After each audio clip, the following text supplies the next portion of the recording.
Okay, there we go. Welcome in, everybody. Nice to be back together for another live stream. We're going to do some birth chart readings this morning and have a nice Q&A session. Hopefully this will be a nice way of spending your Sunday morning or afternoon, evening if you're across the pond, I suppose. So yeah, welcome in. Tell us as you're coming in, tell us where you're coming from. Where do you hail from in this beautiful big world? Come in soaking wet as a camp host on the rainy Oregon coast. Nice. That sounds like fun. And thank you to everyone. Happy solstice. Yeah. We had our solstice gathering here in Minneapolis last night. It was great. I think we had about 40, 50 people coming together for a little solstice meditation. It was really nice. Yeah, let's see where you're coming from here. Istanbul, welcome in. Las Vegas. There's Cassandra, who's there with us last night. Good to see you. NYC, Croatia, Netherlands, Vienna, Bangkok. Yeah, that's right. Let's kickstart this day. I have a very special announcement. We're going to do a prize giveaway today. I can't wait to tell you about that. Be very exciting. North Carolina, New Orleans, the French Quarter. That's awesome. New York, New Jersey, British Columbia, Albania, Seattle, Los Angeles. I'm at my ceramic studio glazing pieces. That's awesome. Love to hear that. That's cool to know that people make art. Or I was talking last night to a woman who says she gets up every morning while she's getting ready. She listens to the show. That was Claudia. Shout out to Claudia for being at our live last night. And who was it? Oh, there was someone else. On the treadmill. There's someone who was telling me that they listen on the treadmill every day. That's cool. Happy solstice. From Ontario, from Chapel Hill, from Italy, from Watertown. Amazing. Belgium, Naples, Ithaca. So glad you're all here. Los Angeles, Earth. Just keep it basic. Sweden, Little Rock, Australia. Very cool. So, what's the agenda for the day? Malta. That's cool. Berlin. Got some nice nails going on there. Sweden. Okay. So anyway, here's our agenda. We're going to do a little Q&A session, and then we're going to switch gears into some live birth chart readings. I'll probably do, last time I did 2. Yeah, 2 or 3 for sure. So, well, I'll tell you how you can join live if you want to. I'm going to promote the Kickstarter campaign before we get rolling. And super excited special announcement. So I'm going to be doing some giveaways for people when you pledge to the Kickstarter on the days of our live streams, which we have quite a few live streams scheduled between now and the end of the year. I'll show you what those live streams are, where you can find them, how you can join us live for one of these episodes. And then if you donate to the Kickstarter on the day of that specific live stream, there's going to be a giveaway so that you'll be entered to win something extra special. If you are someone who pledges on the day of the particular live stream giveaway. So that's fun. We came up with that idea and I thought, yeah, that'll be fun. So let me take you over to the Kickstarter campaign, tell you how you can donate, and then tell you what the extra special reward is for those of you who make a donation today. And I'm not going to tell you what the giveaways are on the rest of the days. They're all going to be surprises. But anyway, here is the Kickstarter campaign. We are trying, as you guys know, if you watch the channel, we're trying to get to 2,043 backers by New Year's Eve. Let's just do a little math really quickly here. So right now, as of the time that I'm making this, we have 850 backers, which means we still need 1,193 backers with just 11 days left to go. That means we need like 100 backers a day. We often get a big rush at the end, but that's a ton of backers that we still need. So in order to get there, we need your help. If you like this channel, if you get something good out of it, here is the link in the comment section, streaming live. After you're watching this, the replay, the link will be pinned to the top or in the comments description. Head over to the Kickstarter campaign, make a donation. We're going to kick this giveaways off with something really cool, which is we're going to give away a free spot on our Mexico retreat next June. How about that? We have a week-long retreat in Mexico in June. You can check that out on the live events page of the website. There's a retreat tab. Head over there to the Kickstarter. If you make a donation today and you pledge for anything that we're offering, class passes, any reward whatsoever, you'll be entered to join us on the retreat for free. So we're gonna kick these giveaways off with a really fun, like super spectacular item. The retreat is a week-long retreat focusing on the art of divination. So this retreat is about how to cultivate your relationship with an oracle, astrology, obviously, but we're going to be talking more broadly about how to develop oracular listening and symbol recognition, as well as how to convey oracular intelligence to other people if you're a reader. So this is going to be a really fun, very immersive, hands-on retreat at a beautiful resort location in Mexico next June. And if you want to join us, just make a pledge today to the Kickstarter campaign, and you'll be entered to win. So we'll draw. We're going to take the list of names and put them into like a little random generator. So whoever donates for today on the solstice, if your donation comes in anytime today, December 21st, you'll be entered to win that special prize. Yeah, if you want to double pledge under another email, that is welcome, but you wouldn't, it won't count unless you're a new pledge today. So if you pledge under another email, that would be fine. But anyway, there's the link once more. So yeah, we still, like I said, we still need, about 1,200 more backers to reach our goal in just 11 days left. So if you love this channel, if you get something positive from it, if you like these live readings, you learn about birth charts, you enjoy the content that we create 7 days a week, year round. It's not just me, it's a staff of 12 of us, full-time social media manager.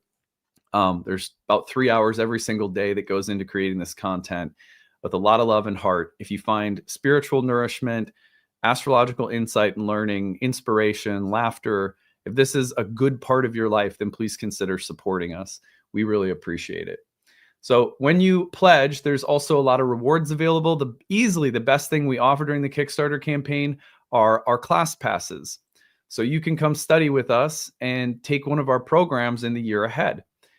Those class passes don't expire. You can bundle them and save. So if you get a 2, 3, 4 class pass, you can take a variety of our programs over the next several years. Again, they don't expire. And come study with us. Take a real deep, immersive dive into astrology at Nightlight, where we pride ourselves on having excellent curriculum, excellent support staff, in and outside of class support, bonus material, discussion forums, staffed with tutors. Everything's live. We teach live, but you can also watch the recordings at your own pace. So those are the best deals of the Kickstarter, but there's a lot of other really good rewards. If you've liked some of the guided meditations and written stuff that I've done on the channel lately, Inviting the Silence and the Oracle Within are guided meditations I wrote. I think they're lovely for the year ahead. The astrology of 2026, your horoscopes for 2026, those are all available through the Kickstarter. For about 4 to 5 hours worth of content on the year ahead horoscopes. So you're going to get a real deep treatment of all the major transits of the year ahead for your sun or rising sign. We have a bunch of master classes available, next year's master class, our guild membership, tons of stuff you can check out, best sales of the year. So yeah, and when you support us, obviously, this is how I support myself and my family. And also, again, it's not just me, it's a staff of a bunch of us that the Kickstarter funds. It also funds our ability to make sure everything we do has sliding scale pricing. The Kickstarter does well. All of our programs, they basically don't have to have a bottom line from a business plan standpoint, which means we can open them up for people who might be hurting financially to have a flexible price point. So this Kickstarter does a lot. This is our 12th year of doing it, so we appreciate you contributing. And if you contribute today, you're going to be entered to join us on the retreat in Mexico. The only thing you'll have to get is the cost of your travel. Everything else will be completely covered, but you just got to get to Mexico. So I'm entering. Here's the link to the Kickstarter campaign there again.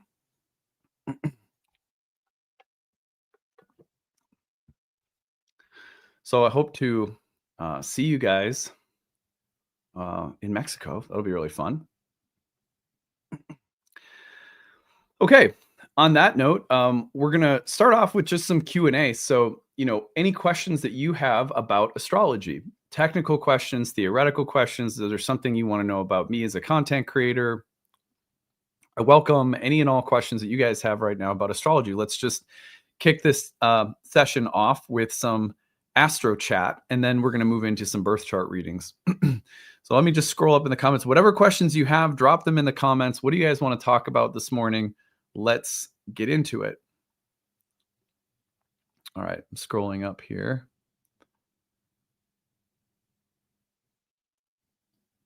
Yeah, it really is amazing to see how many people come in from all over the world for these. It really does blow me away. Oh yeah, don't forget to like and subscribe. Someone reminding me. Thank you. Yeah, don't forget to like and subscribe for sure. Okay, let's see here. Going.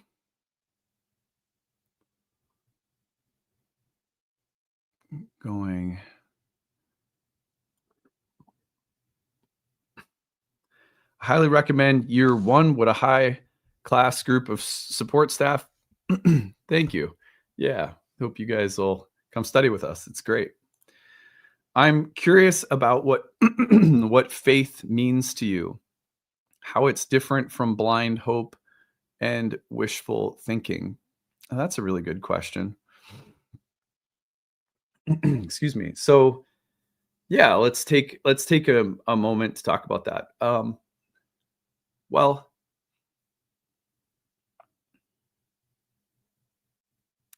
I think there's like two levels of faith that I can identify in my life.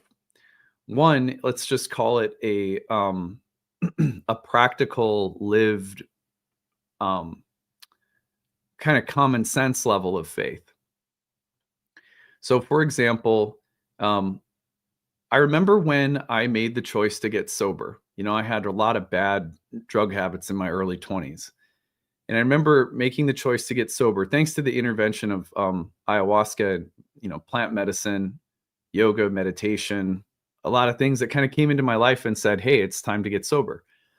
But I had to trust that, and this might sound silly, but I had to trust that being sober was going to lead me to feeling happier than what drugs were making me feel. And it might sound crazy because people imagine if you're doing drugs that you're not happy. But that wasn't the case for me. I was very high functioning.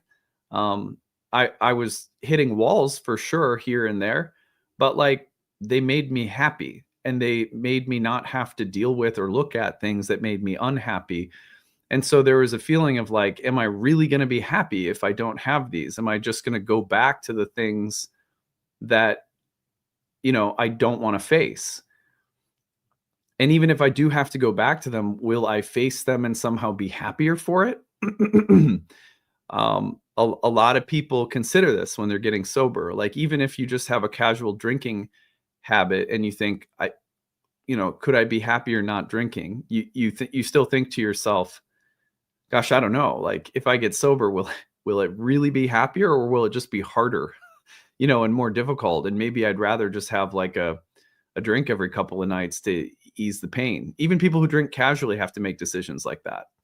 So I remember making that decision and having to trust, I would call it a kind of faith, that this was the right path, that something inside of me knew this is the right path. And I can't see the results of this path, but I have to walk it and trust it and let it unfold and at least see if this inner discernment I'm sensing that I need to be sober is right, that it really will make me happier, that it really will lead to like a healthier, happier feeling in my heart. And so I did, and it did. It didn't happen right away. It took a long time.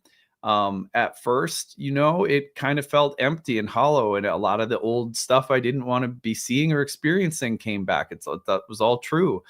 But if I just kept going and I stayed sober, then very gradually, one day at a time, I started feeling happier, significantly happier, in fact, than I was while using those substances.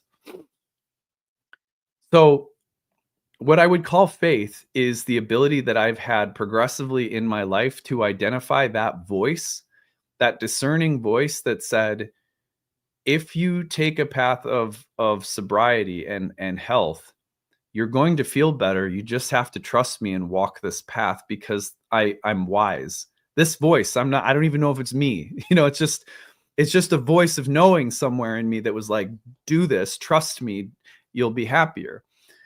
And what I found in my life, that really being one of the first moments where I had to make a major adjustment to my way of life based purely out of trust that things would get better if I went down this path. And they did.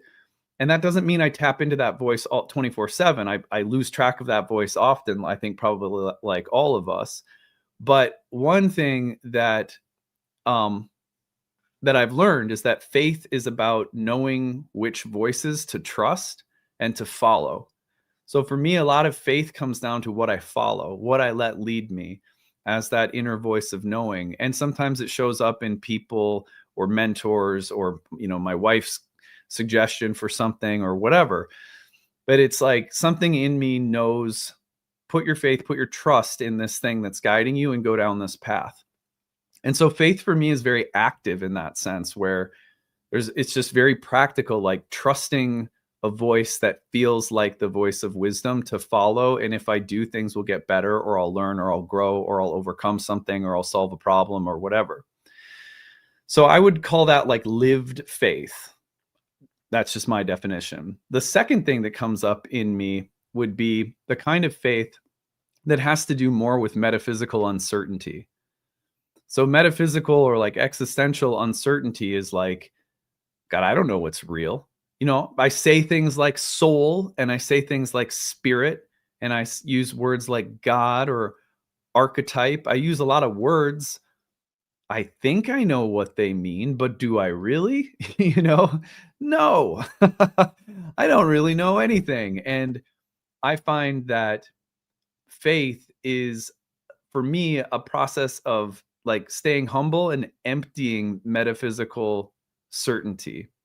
I've been listening to a lot of lectures on Buddhism lately, and one thing I love about Buddhism is very similar in the Christian tradition to someone like Meister Eckhart, if you've ever read him before. But there's this sense of needing to empty ourselves of certainty.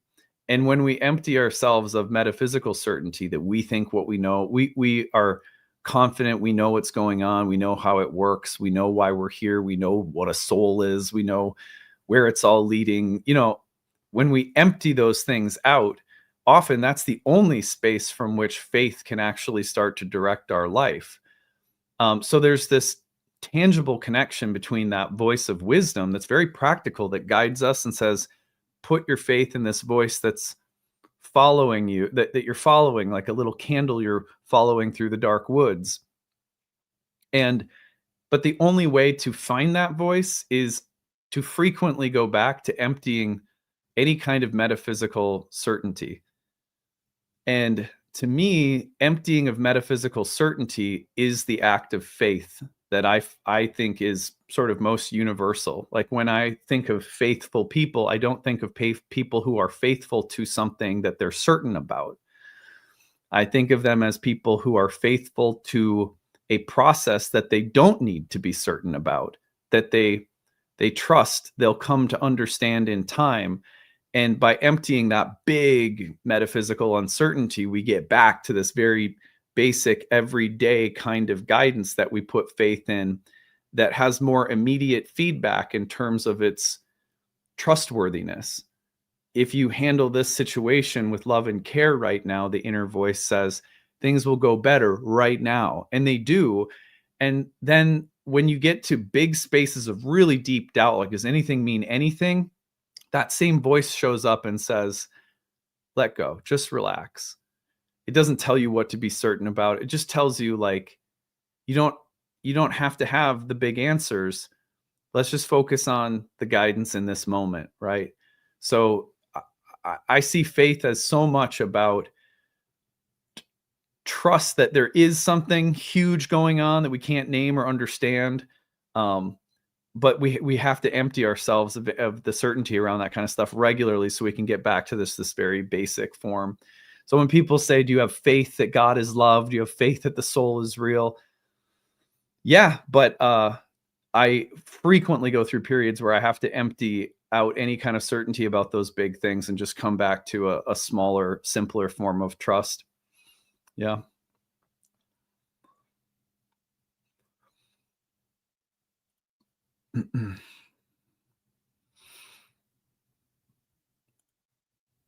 Hey, thank you. She just said Toya Mama said she just pledged. Thank you for that.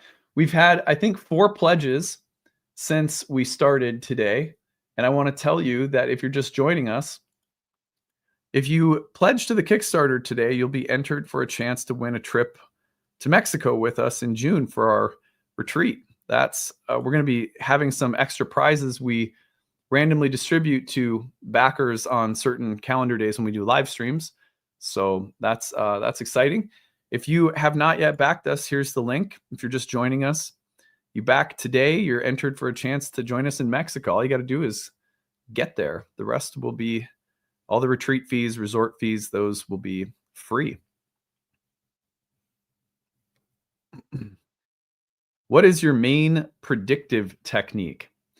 I probably use transits more than anything. I use horary quite a bit. So horary and transits. And then I would say second to that would be like, zodiacal releasing, annual perfection, solar returns, progressions, kind of an assortment of things. But yeah, transits and zodiacal releasing are probably my top 2, alongside of, actually I'd say transits and horary and then zodiacal releasing.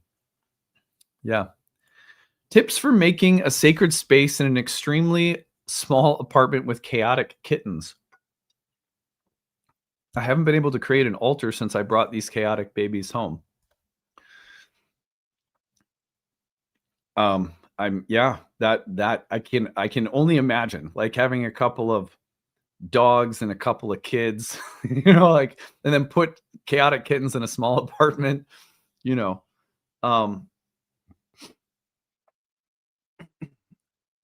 well, I'm sure kittens climb on things. And so, one thing that I would say is, be flexible, right? So if you create a little altar space, if stuff gets knocked over, don't worry about it. The gods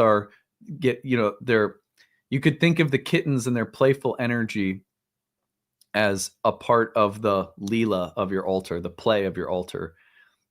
Every altar is living in a space, in an environment, and the things happening around it can be a part of its medicine, can be a part of its blessing. So let the cats be part of it. Let them bless it. Maybe, create a space that's high up enough that they can't get to quite yet, something like that.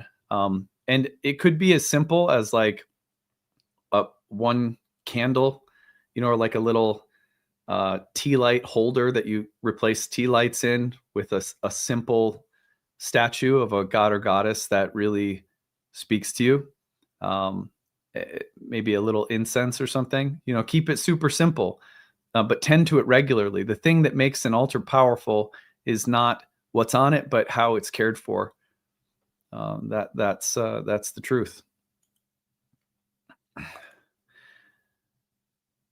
Dream Girl Rising says, I just backed the Kickstarter. It's Brianna. Oh, hey, thank you. Yeah, you're in the year 1 class, I want to say, right? You're 1 or 2. I know I've seen you in class. So thank you. That's awesome. We have you've just been entered to join us in Mexico, so maybe we'll see you there.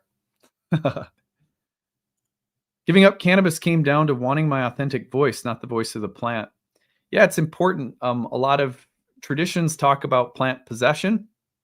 It's a very real part of Amazonian shamanism, where if you're working as a practitioner with the plants, you're entering into a symbiotic relationship with them, where they come to possess you and you possess them in a symbiotic way. There's a kind of fusion that takes place. But if that's not really intentional and it doesn't have specific reasons and ways of working, and it's a habit that's being used to, I don't know. I mean, I do believe cannabis can be a medicine, so I certainly don't have a black or white view of it. But a lot of people, including myself, have reported that even cannabis can become a habit that is not productive. That's different for everyone, you know. And I don't judge people. I don't try to pretend I know, you know, when it is or isn't. But yeah, certainly for me, I had to give up smoking. Now, I would say like once or twice a year at the most, when I've gone to the Grateful Dead shows or Dead and Company with my wife, I'll have like a 5 milligram THC gummy before the show, something super simple. I don't need much at all. In fact, I've even taken half of a 5 milligram gummy and just been like flying, because I have an increased sensitivity to psychedelics since working with ayahuasca for 10 years. So I don't need barely anything, but like once or twice a year, maybe, to enjoy music at a show or something like that. But otherwise, yeah, it's been probably almost 2 decades for me since I've like regularly smoked anything. Yeah. Interesting. Everyone's a little bit different, obviously. Yes, I can relate. I'm not religious, but I asked God to help me through my addiction. Music and marijuana also helped me. I struggled with pain pills in my mid-20s to late 20s. Yeah. And that's what I mean. Like, it's not a one size fits all. Like, sometimes people can actually receive a lot of blessing from certain plant medicines when they're trying to come off drugs. So yeah, I get that. Do you have any guidance on how to best approach reading for someone with very challenging natal chart? Yeah, there is no, okay, so this, again, like, I never mean to sound flippant when I say things like this, but I just kind of speak my truth as I understand it. There is no challenging natal chart, right? What do we mean when we say that? What do we actually mean? What we mean is that we're saying do you have any guidance on how to best approach reading for someone with a very challenging life? Right? Because all that we're saying when we're saying a very challenging natal chart, if it's anything substantive, is that this person has a very difficult life. But most of us, when I sit down with a client, I do not look at the chart and think to myself, oh God, this person has a difficult life. Because I don't see people that way. Like, if someone comes to me and they sit down for a reading, usually they're not sitting down in front of me as presenting as a person with a very difficult life. They may tell me stories and I may go, wow, that sounds really difficult. But usually we don't experience the totality of the difficulty of a lifetime on a given day or week of our life. You know, it's like that person is still going to be there to talk about something in the midst of ups and downs, in the midst of jobs and relationships, and in the midst of something specific that they want to talk about. Astrology always works better when we meet someone where they're at, rather than trying to summarize their whole life. The whole history of astrology is really not about trying to get this 20,000 foot view on the entirety of a life. It's divinatory in the same way that people don't come to tarot spreads and say, show me my whole life. They go to a tarot spread and they say, help me understand this particular situation I'm in the midst of. That's what astrology is actually supposed to be used for. Of course, we can use tarot and we can use any divinatory system to get a broader view of the life. But a lot of that approach can be highly dissociative and not actually in service of someone who's suffering, who's almost always going to be better served by compartmentalizing the suffering and focusing on what's in front of them a little bit more. Even in therapy, if you go to a therapist and you start sharing with them, decades worth of trauma, you can't somehow summarize and put a bow around 25 years of trauma in an hour. You know what I mean? So the therapist they're trained, therapists are trained. And I know because my mom's a psychiatric nurse practitioner. My dad has a PhD in counseling. I've seen 10, 15,000 different people in different settings through my career. You want to try to bring us out of a fatalistic sense of what my life is in some big prescriptive way. It's been bad. It's been difficult. That way of seeing our lives is not conducive to therapeutic progress, even if there's a lot of truth to the biography being loaded with difficulties. And so you want to try to bring things into the moment a little bit more and work on what's manageable right now. Natal charts, the way we see natal charts are no exception. There is no very challenging chart unless we're going to start looking at people and saying, you have a very challenging life. I don't want to look at people that way. Now, if someone wants to look at their life that way, I will bear witness to it and try to hold space for it.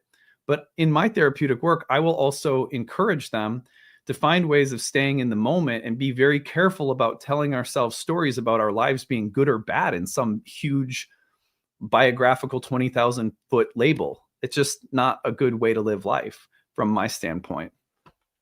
That doesn't mean I'm trying to tell people that their pain or their history of trauma isn't real either. There's a subtle distinction there. But anyway, it's just important the way we talk about these things. What does it mean to read a chart symbolically rather than literally? Yeah, so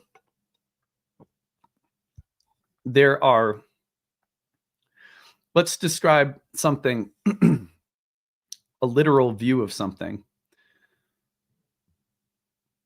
The literal view sees someone throwing a hat up into the air. And it says, look, that human took a hat off their head and threw it up into the air.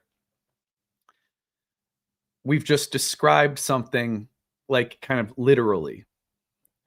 But to describe that from the perspective of symbolism would be to recognize they just graduated and they're taking their graduation cap off and throwing it in the air because it's a ritual act that people do when they graduate to signify that they're taking off the cap of academic commitment and being an apprentice in the academy, and they're releasing that part of their life, right? They're saying, I'm done. And so they're releasing it.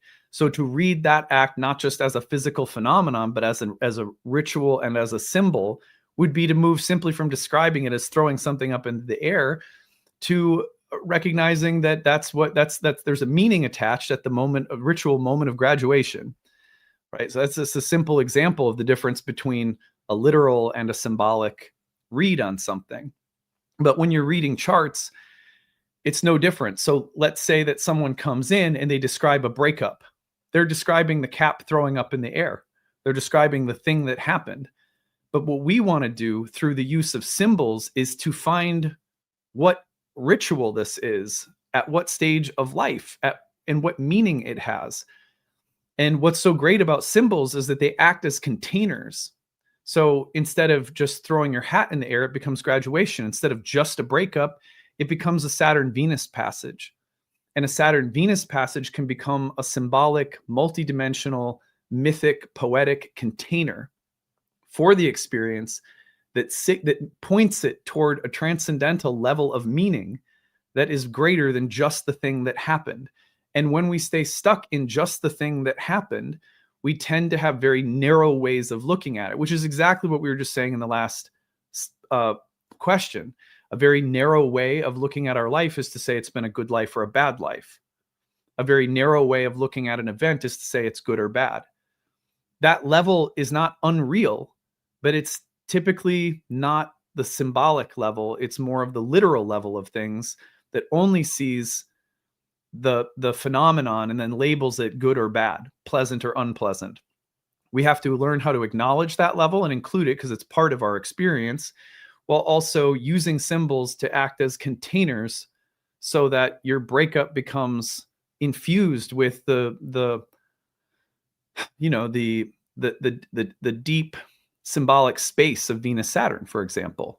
Now, the cool thing about symbols is that they don't just have one literal, one size fits all meaning.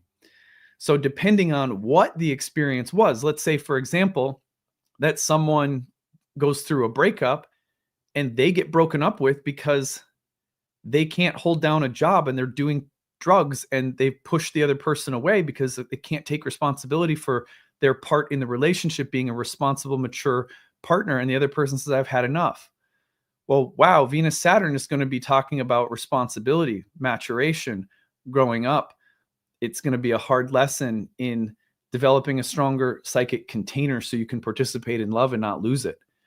That's a Venus Saturn lesson that you can extrapolate upon and draw myths and poetry and images out of that can help the person carry the weight of the event and give it greater meaning. And it can carry them along a life path then. But if you had another person who came in and they said, well, I was with someone who, had a, I don't know, what's the, the attachment style I'm thinking of, dismissive avoidant. They were an avoidant personality. They couldn't attach in love to me. And I finally had to stand up for myself and say, no, now we've got a boundaries in love, self-respect in love, all Venus Saturn. But we can turn the symbol to help contain and carry the events. This is also what we mean when we say that astrology is symbolic, not causal. When Venus Saturn come through at the same time that a breakup occurs, what we're saying is that they are the graduation level of the event that's happening as the physical level happens, and it's acting like a mirror, not a cause. So you can, as events are passing by in the stream of time space, and there's a mirror in the sky of transcendental patterns, then you have a mirroring, as Hermes Trismegistus taught, that can help us find phenomenon in ritual transcendental patterning. And that really, really important is actually that cause and effect is actually an illusion on a certain level. So that's a critical part of ancient mystical thinking. This is why when we consider something like a breakup and we try to think about why it happened, it's very, very hard to pin down specific causes and effects on the level of meaning, right? And so anyway, getting into some deeper mystical territory here, but yeah, that's a basic idea about, reading symbolically rather than literally. I hope that helps. I ran into this guy when I was coming down from an acid trip. We had a surreal conversation. I asked him if he had faith, hope that the world would get better, and he said, next comment. That's funny. Okay, let's see how we're doing on the Kickstarter campaign, guys. We are at 861 backers, which means we've had, I think, about 10 backers since the start of this program. That means 10 of you have been entered to win a trip to Mexico with Nightlight next June. But that could mean that there are more of you who may join us. There's the link. If you donate today, if you pledge today on the solstice, December 21st, you're going to be entered to win a spot on our Oracle Within retreat next June. So if you haven't yet donated, it's a really good day to do so, because you could win a chance to come on a really badass retreat with us. We're going to have so much fun. Yeah.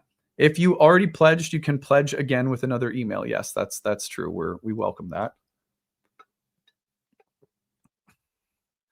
You look quite refreshed this morning. That's because I slept in. We had our solstice event last night in Minneapolis. Must have got back about 10 o'clock. Went to bed by about, excuse me, Dave Chappelle's newest stand-up dropped. So I was watching part of that, and then I got too tired. So then I went to bed, and then I got to sleep in, which was great. Let's see. How many sleeping in means the world, man. It's just, there's nothing like it. How many months did it take you to be born? You are all signs. That sounds like an acid trip.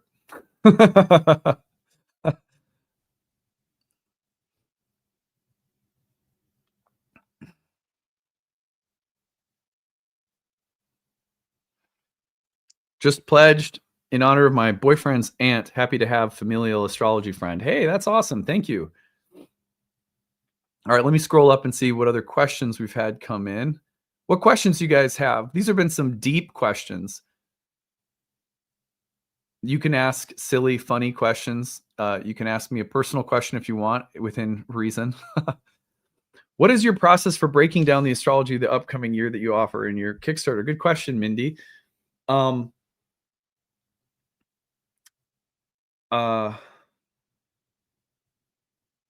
Yeah, so I have a team of my staff who use a program to gather all the transits of the year. They give those to me in a PDF. It takes them like a week to curate it and just double check it. And then they give it to me in a PDF, and then I look over every single transit of the year and narrow it down to my proposed. I mean, it's kind of flexible, like it can change depending on, sometimes you think something's not going to be a big deal. It gets closer and you realize it is something you thought you were looking at. You might see a little different. So I usually have a pretty good idea of what I'm going to be talking about down to the week every single year. Right about this time, between November and December is when I plan it out. That calendar you can get through the Kickstarter will actually show you the transits that I've mapped out in that process.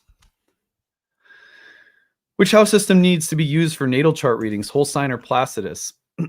Everyone likes to ask this question. It's a good question, but it really comes from a misunderstanding. Ancient astrology doesn't use a house system. Ancient astrology is a whole sign paradigm. So when you learn Indian astrology, or when you learn ancient Hellenistic astrology, the language, the entire language, it's not just a house system that you choose. There was no other house system. And so all of the techniques, all of the philosophy, all of the approach works, from aspects to dignities to whole sign house meanings, how you delineate a chart, the procedures and techniques you use. They are all rooted in whole sign philosophy, which is not a house system. It's like an entire way of looking at a chart. So it's not, you don't just pick a house system. If you're going to use whole sign without understanding the entire paradigm it's a part of, you're not really using whole signs in the way that they were meant to be used.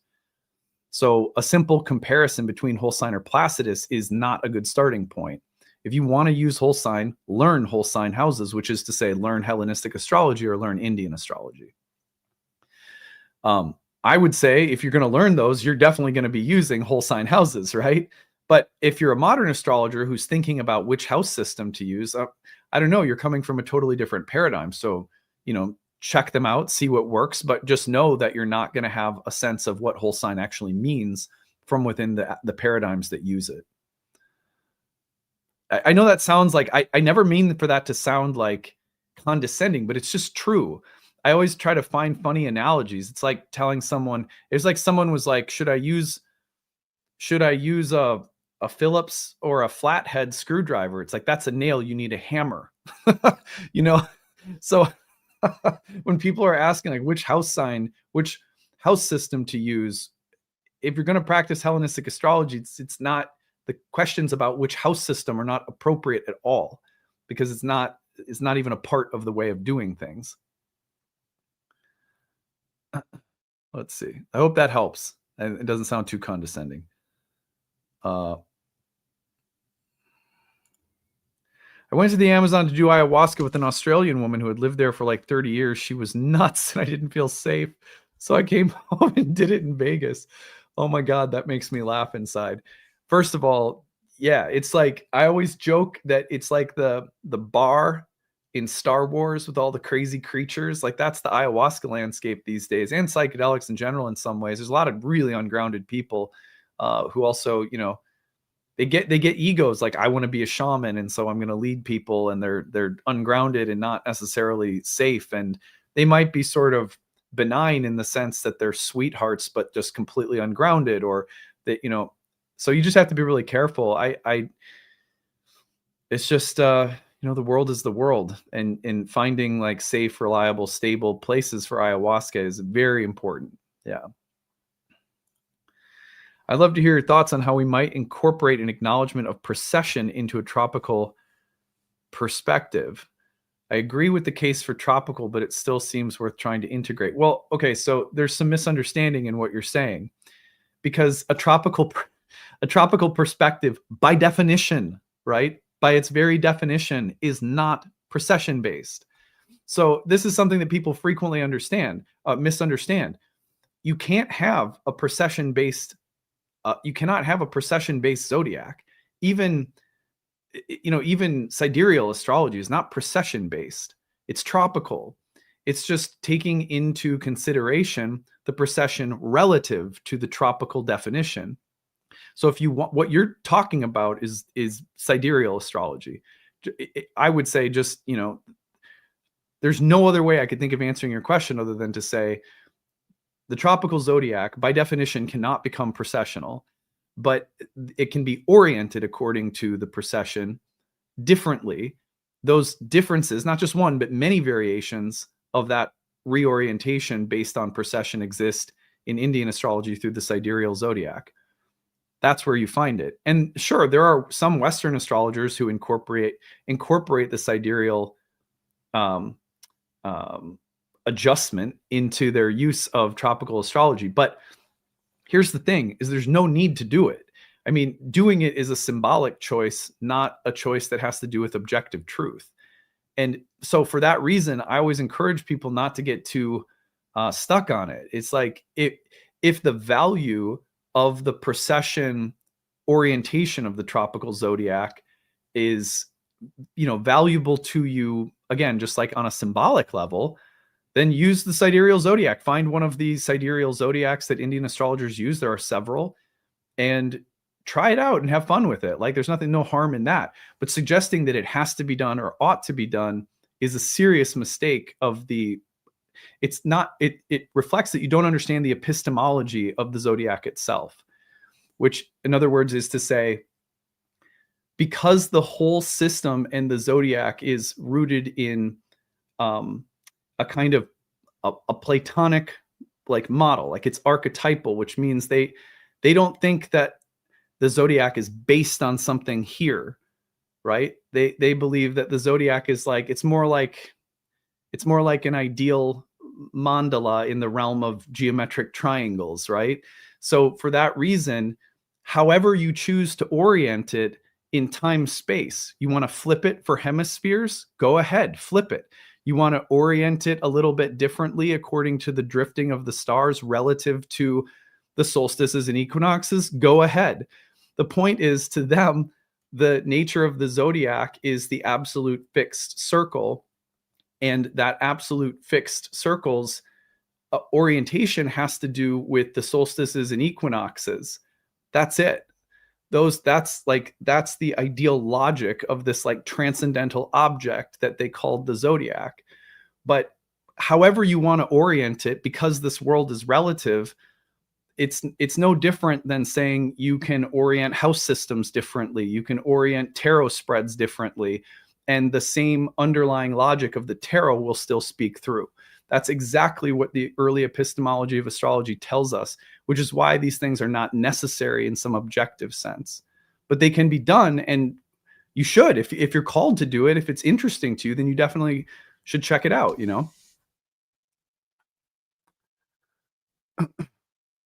How many times have you done ayahuasca, and can you tell us about one of the profound or cool experiences? Well, there's a series I have on my YouTube channel that you may or may not be familiar with, those of you listening, called How Ayahuasca Taught Me Astrology. I think there's like maybe 9 or 10 episodes. So if you haven't checked those out, there's a playlist on my channel that has like a number of episodes where I talk at length about some of my ayahuasca experiences, and specifically those that like built really meaningful bridges for my study of astrology. So check that out, because I think, you know, that'd probably be the place to hear more stories. My book that's coming out, and the first book that I wrote, contained a lot of ayahuasca storytelling as well. But yeah, over 100. I remember getting to 100 and sort of marking it, and then I just lost track after that. It wasn't like, definitely didn't get to 200. So, you know, maybe somewhere between 100 and 150.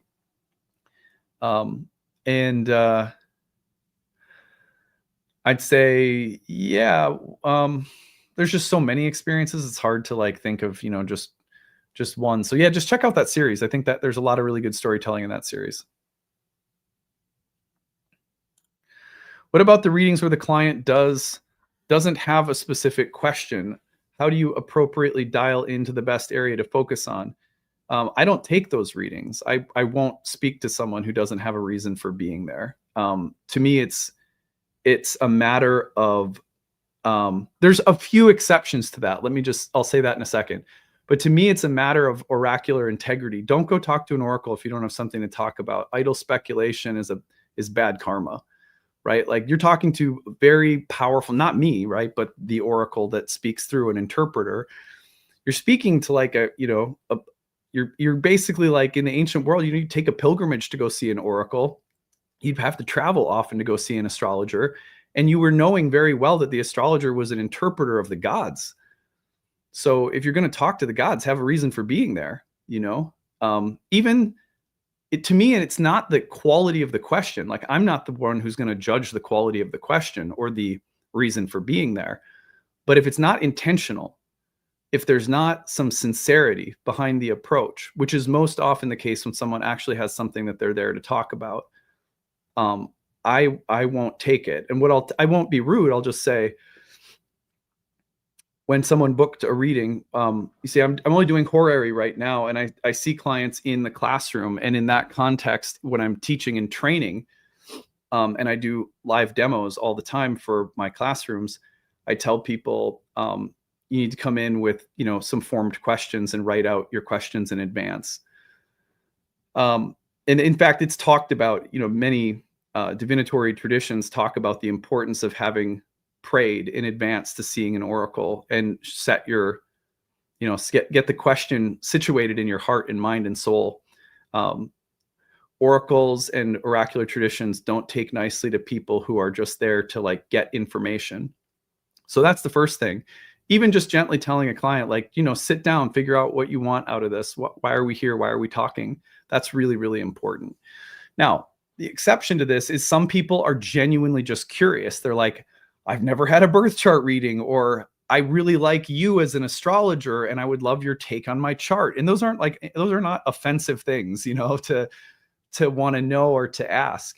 But what I'll just gently tell people is, yeah, let's do it. It's great to get to know your birth chart. I can give you some basic insights into some of the general themes and symbolism. Sure, there's no problem with that. And that is a sincere desire. So I don't have a problem with that. Let's go.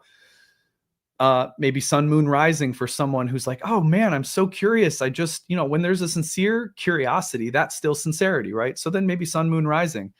But even then, generally, I'll tell people, look, you're going to get the most out of the reading if, in addition to me giving you my impressions of the chart, that you have some dialed in areas to focus on. You're going to get more out of it that way.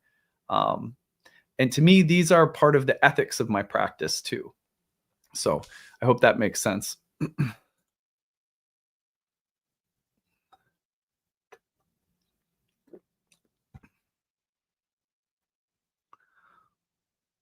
All right.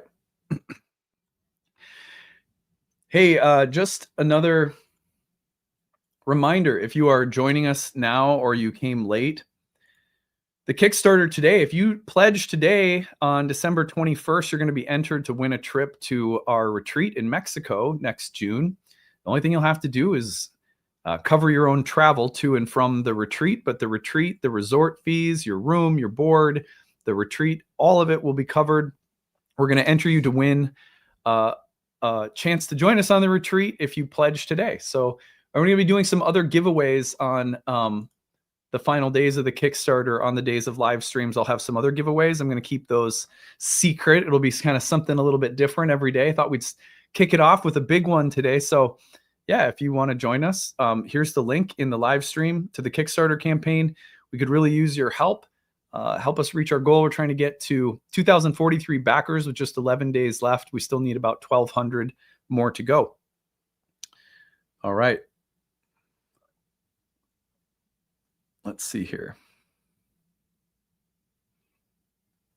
Can I add an additional pledge today, even though I've pledged already? Yeah, feel free. You just have to use a different email address. They won't let you do a second one unless you have a different account. Happy Winter Solstice. How can we prepare for the next year with the craziness that this year was? It seems like most are talking about 26 as if it'll be even harder than 25. Yeah, you know, my take on this really comes from, Vedic philosophy, yoga philosophy. Recently, I've been listening to a lot of Buddhist philosophy, Stoic philosophy. Those are the traditions that have meant the most to me. So the way, for example, I deal with the stress you're talking about is to recognize that, and I've been doing this a long time, so I can tell you, I have had live streams at the end of the year, events around the solstice, events around the new year as an astrologer for, going on 16 years. There is never a year where I have not heard someone say, how can we prepare for next year given how crazy this year was? Or why was this year so crazy? Or will the next year be any easier? This one was crazy. The thing is that every single year we tend to feel that way. And we forget that the only constant, is change. And the change just keeps coming. And if you study astrology, you know this very well because all we ever talk about are what transit is coming next. In the streaming river of material energies, there's no stop. It's just constant flux. One way of describing that for us is going to be stress, because we naturally seek peace. And being in a river of constant fluctuation, we find stressful. And so naturally, one way that we have of describing being alive is that it's very stressful. It's very crazy. It's very chaotic. But I can honestly say I can't think of one year being an astrologer where everyone doesn't feel like, wow, that was the craziest year ever. Oh my God, what a difficult year. It's not really more or less crazy than any other year for the most part. In the whole course of our lives, there will be maybe a handful, 5, 6, 7 years, if you live to 80, that you could truly say at the end of life, that was a crazy year. But a lot of the other years will end up resembling each other. They'll be filled with highs and lows. They'll be filled, or they might all have felt stressful. And so these ancient philosophical traditions tell us this. They say life in this material world moves in familiar patterns and cycles and rhythms of pain and suffering and impermanence and change. It's like a roller coaster ride in the world of fortune. You go up, you go down, you go up, you go down. So I really encourage people to just get off that train. Just choose a different kind of consciousness, not that it's easy to do so, but astrology paired with self-care, paired with mindfulness or meditation or quiet time or walks in the woods or journaling, get off the train with some active spiritual commitments that you make to yourself, even once a day for 5 minutes. And I think that we start to experience each year and then the following year differently. If there's any chance that 2026 has of being easier than 2025, I guarantee you it won't, because the astrology is easier. The astrology is never, to try to compare the astrology of one year to the next as better or easier or whatever is mostly silly, because there's never the exact same astrology twice until the sun burns out. Every moment there's never been another moment like the one that we're in, even astrologically. Certain cycles and patterns recur, that's for sure. And we can identify certain patterns, and that's really helpful. And certainly the planets have ways of describing when there's, a peak Mars moment that nobody really likes or something like that. But the problem is that they never stop. They just keep coming. And eventually people get astrological burnout because they feel like it's their interest in astrology that's keeping them in a wheel of constant chaos and stress. And this is true. This is why so many people, they get interested in astrology, like the same divisiveness, rage, and anxiety that keeps people addicted to news cycles or stressful information or feuds on Twitter or whatever.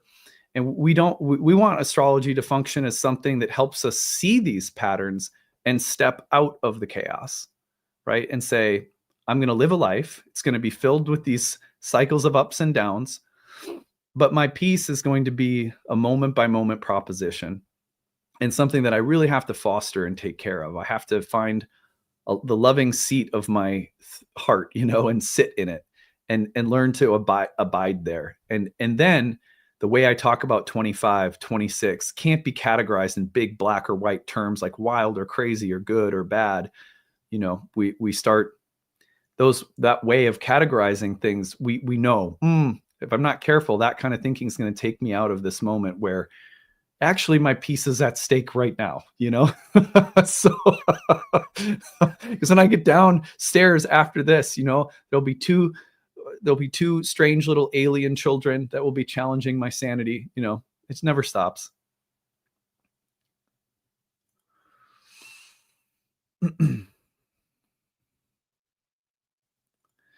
Which sign holds the grudge the most?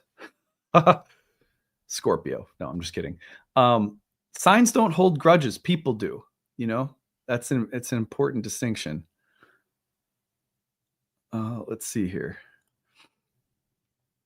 Could you explain the distinction of how transits are handled from a Hellenistic perspective versus a Jyotish Vedic perspective? Well, they're really very similar. In fact, I don't know of any like really super meaningful differences. I'm sure there are, but like transits are, if you think of your chart like a garden, and it's a garden of karma. Around our house, my wife is really good at this. She knows how to plant all sorts of things so that there's pops of color at different times from like early spring, like, I don't know, through the summer. And there's always something that's like popping up with color.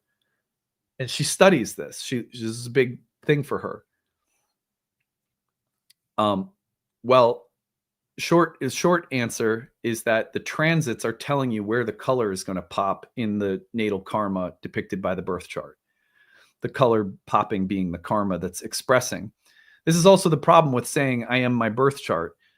From the ancient perspective, you're not your birth chart. Your birth chart is like a mantic field that is symbolically reflective of the karmic field that you're ensconced in.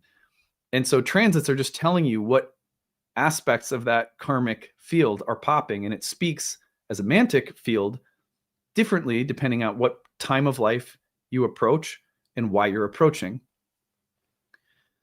So yeah, transits are basically the same though in both traditions in that sense. Would you say that a progressed new moon is a once in a lifetime event? I just had a progressed new moon in my own chart, so I'm right there with you. It's not a once in a lifetime event, no, because the cycles are, maybe about 30 years. So you can have a couple in a lifetime, but they're significant. They're significant omens or signs of change. In the same way that you're not going to get a Pluto conjunction to a planet twice in a lifetime. Like things that only happen once or twice astrologically in a life certainly tend to carry a little bit more significance. Sure. How are your girls feeling? Are they getting better? Yes, we're going to see in Minneapolis, there's a theater called the Guthrie. We're going to see A Christmas Carol this evening with some friends, and my wife, my daughters are all out of the woods. I managed to not get sick, thankfully. So we're all going to go out tonight. I'm just hoping that they're not like coughing all night in the theater, because they're at the stage where they're not contagious. They're fine, but they're still coughing a little bit. So thank you. Let's see. Is pledge the same as contributing? Yes, a pledge is the same as contributing. Your pledges are not taken out till January either. So if you want to pledge, you're like, oh, I need to wait. They're not going to charge your credit card until January 1st. So just keep that in mind. If you donate today on the 21st, you'll be entered to win a trip to Mexico with us. Our retreat is next June in Mexico. If you pledge today, you're going to be entered for a chance to join us for free on our retreat. I can't wait. Isn't that a fun gift? I think that's fun. I believe I've heard you mention integral theory before. Do you blend or find Ken's work helpful with astrological work? I'm not a big Ken Wilber person myself. I've mentioned, like metaphors or helpful ideas that I've picked up along the way from him. So certainly, yeah, like I know his way of thinking about things is pretty cool. Like I everything I've heard, I tend to resonate with, but I've not gotten into him so deeply.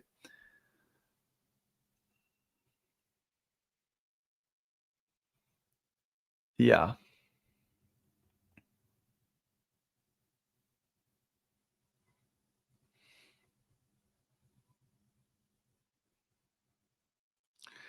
If we're listening to your horoscopes, but listening for sun and not rising, how do we couple the info from the houses plus translate for the sun? Don't. That sounds ridiculously complicated. I'm just messing with you.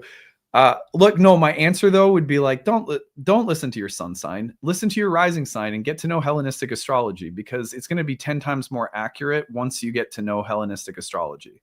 Well, and that doesn't mean that you can't find resonance with your sun sign. I'm not saying that, but like knowing the transit location in your whole sign birth chart, once you start studying Hellenistic, like you'll never go back. I can promise you that.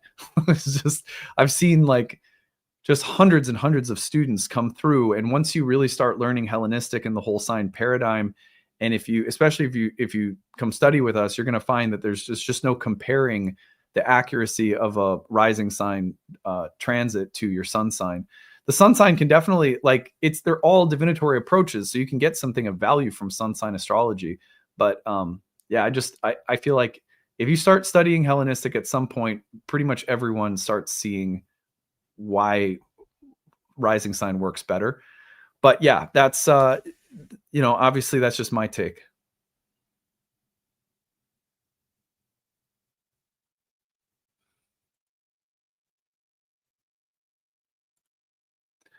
Let's see here.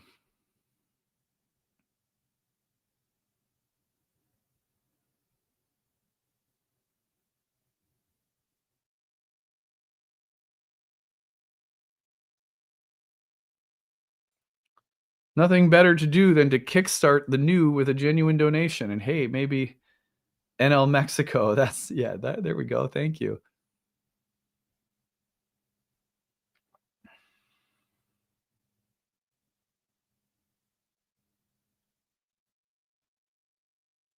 Do you do astrology readings on health? I do not. A little bit of horary health work, and obviously like major transits to health houses and stuff like that. But I'm not like a medical astrologer. It really comes down to the moment of astrology, doesn't it? It does. I know that this sounds like so trite and it's so annoying on a certain level. So I always risk feeling like I'm just going to annoy people by saying this, but we have to take more seriously the idea that the present moment is all that's real. It's like every tradition tells us this, like presence. That's the eternal real is right now, right here.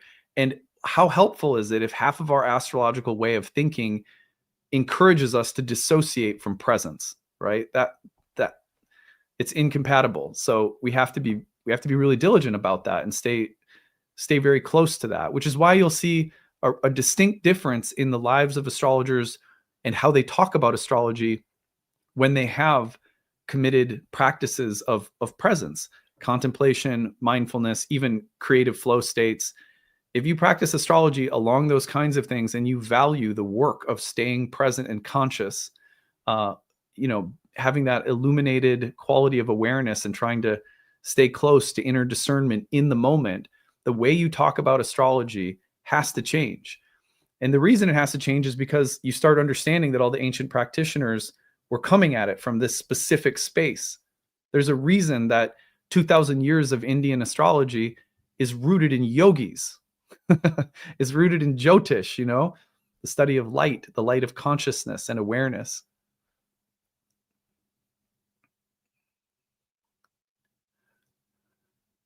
Uh, let's see here. Any type of pledge? Yeah, any type of pledge. You just if you pitch in today to the Kickstarter, you'll be entered to win. Okay, here's the link again.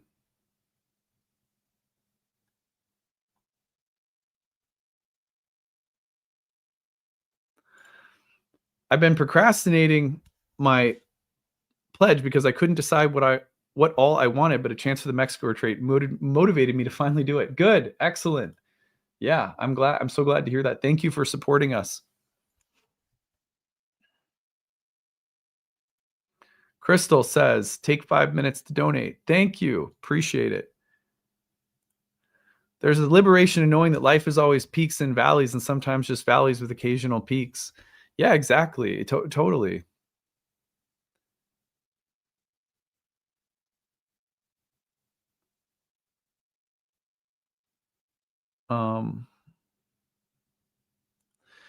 Yeah, I think there's a shift as listeners where we initially come to easy anxiety or concern and then transform just into observation.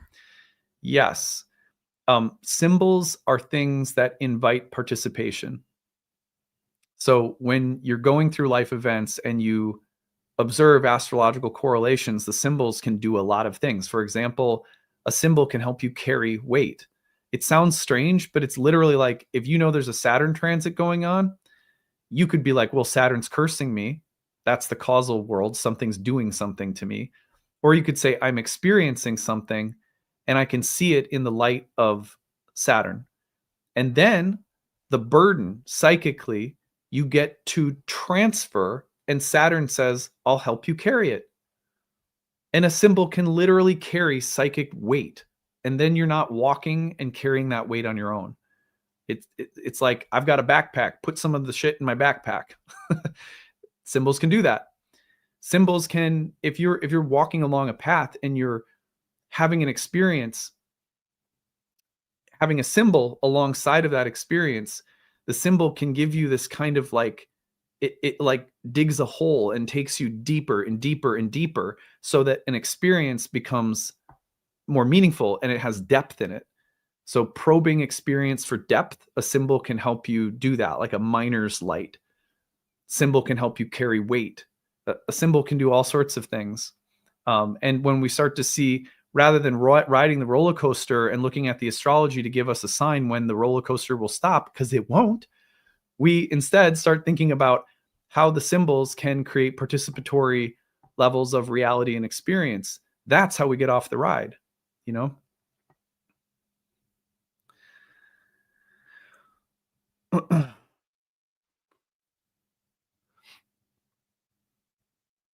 All right, I think we're gonna shift into some birth chart readings. Hey, thank you. Thank you. Really appreciate that. Pitching in to back the Kickstarter. Love it. Let's get into, I think we're going to do readings next. If we pledge for the Kickstarter, yes. When is the draw for this trip? I'll be doing it this week. So after the pledges come in at the end of the 21st, I'll take all of the names that donated on December 21st and put them into a hat, so to speak. We'll have a way of generating a random result.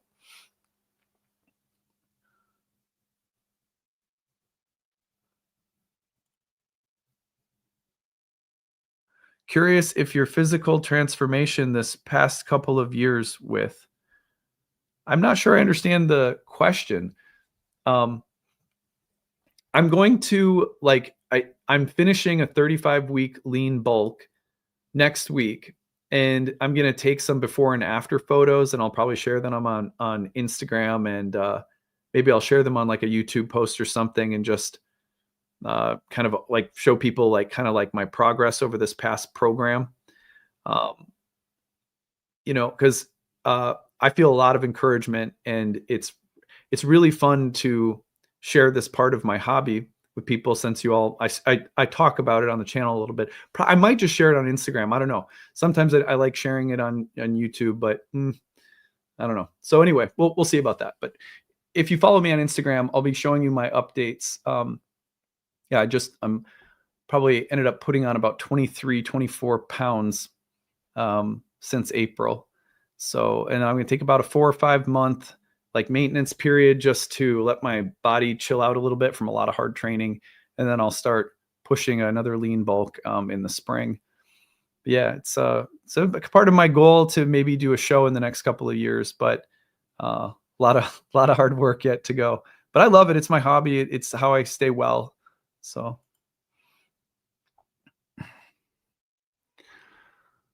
Does studying astrology inspire playing music for you in any way?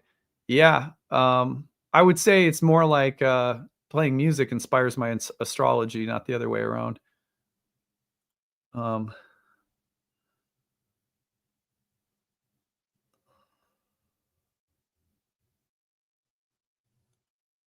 you apply astrology for your dogs? Yeah. Yeah, sometimes.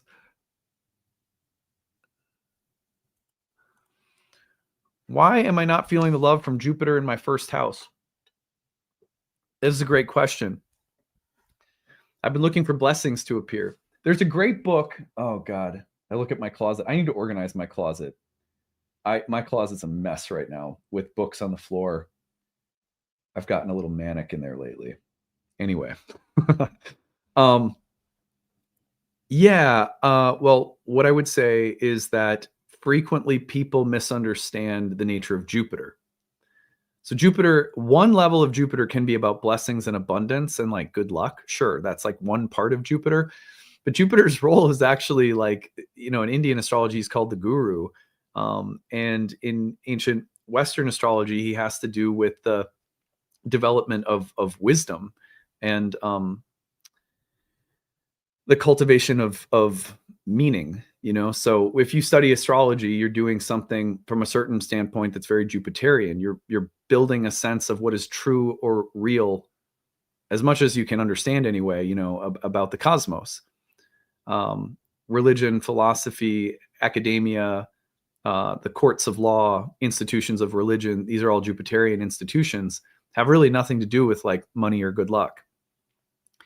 Jupiter's also the administrator of karmic justice, but his administration of justice is more rooted in things like morality and meaning than Saturn, which has to do with things like death, decay, impermanence, loss, and grief.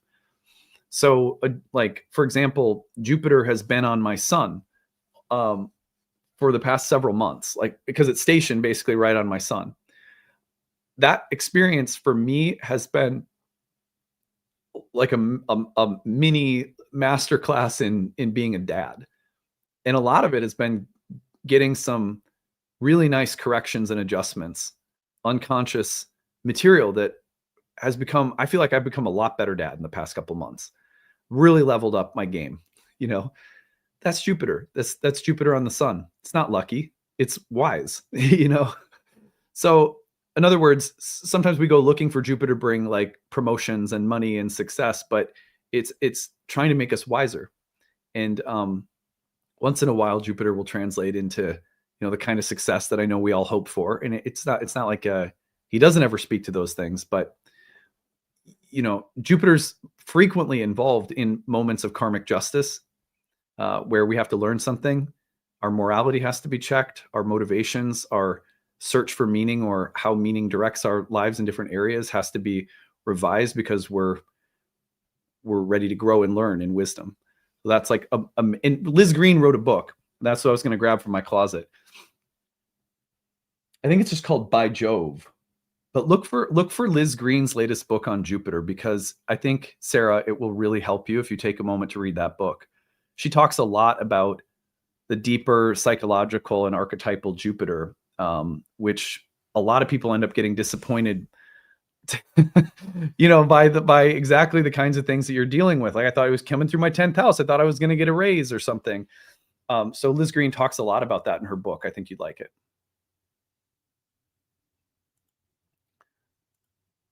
You've talked about not comparing or overvaluing techniques, ascendant ruler, final dispositor, etc. But if you had to choose a favorite, which and why? I'd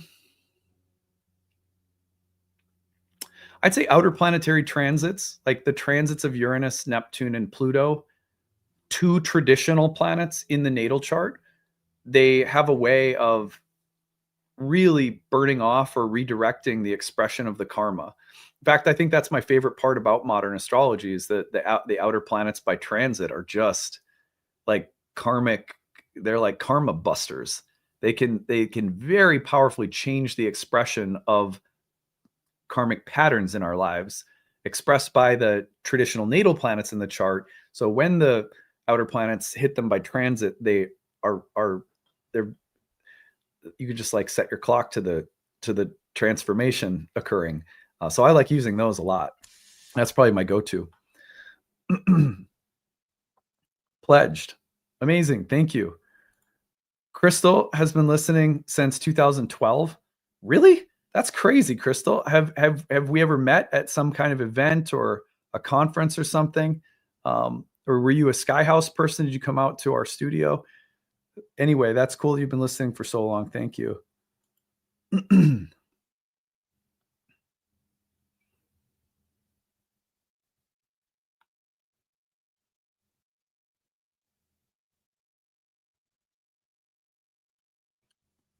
Why no cuts in your training? Well, I did about 7 or 8 month long, like very slow cut slash body recomposition last year. And then my lean bulk, I've put on barely any fat. Like I've gone up like 23 pounds and I'm still at like probably 12% body fat. So I'm taking a step back because 35 weeks of pushing hard is obviously like a lot on the system. So I'm just going to give my central nervous system a little rest, go into a maintenance phase, and then keep pushing. Because if you're lean bulking and there's no, you're not gaining much fat, you're gaining a lot of lean tissue, there's really no need to cut, especially when your long-term goal is to get to significantly higher weight. The way my coach looks at it, he says, if you're gaining mass and barely, the lean bulk is successful, taking some little breaks to make sure you're not pushing too long is good. And you might lose a little bit of weight during that maintenance phase, but then you continue to push. And as long as your body fat percentage is staying low enough, there's really no reason to cut. You can just save your cut till the end, basically, till you've reached the kind of mass that you're trying to get to. So that everyone has different philosophies though. Like that's my coach, but he's performed and won at the highest levels. So I trust him. And more than anything, like he's about health. So, he's mostly about making sure that we do things in a way that's about health and longevity more than a show, All right. What else? By Jove is excellent. Yeah, that's the book I was talking about. So good.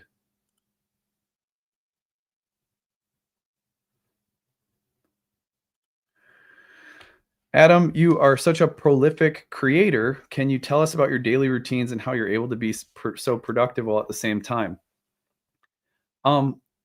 Yeah, well, first of all, I have to say that I think that there's a myth that everyone is supposed to be super productive. And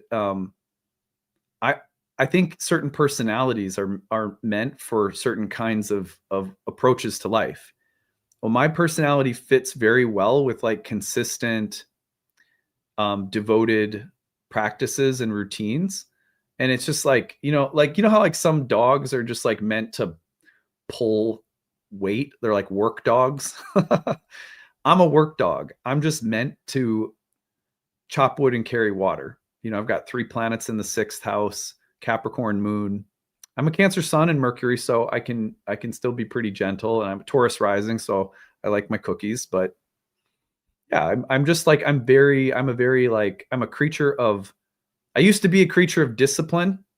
Now I'm a creature of devotion. That's been the best change possible because my discipline is no less, but the way I carry discipline is a lot softer, a lot gentler, a lot more humor, and people who've watched my channel, I'm sure you've seen some of that change over the years. Like, it's just softening the way that I carry discipline. So yeah, but my daily routine is really simple. And I mean it when I say that it's like this pretty much year round. I mean, there's always variation, but I wake up during the school year, help get my kids out the door, shower, get ready, all that good stuff. Come up here, plan my talk for the day. The very first thing I do, plan my talk for the day, write it out, record it. Then we get it all curated, so to speak.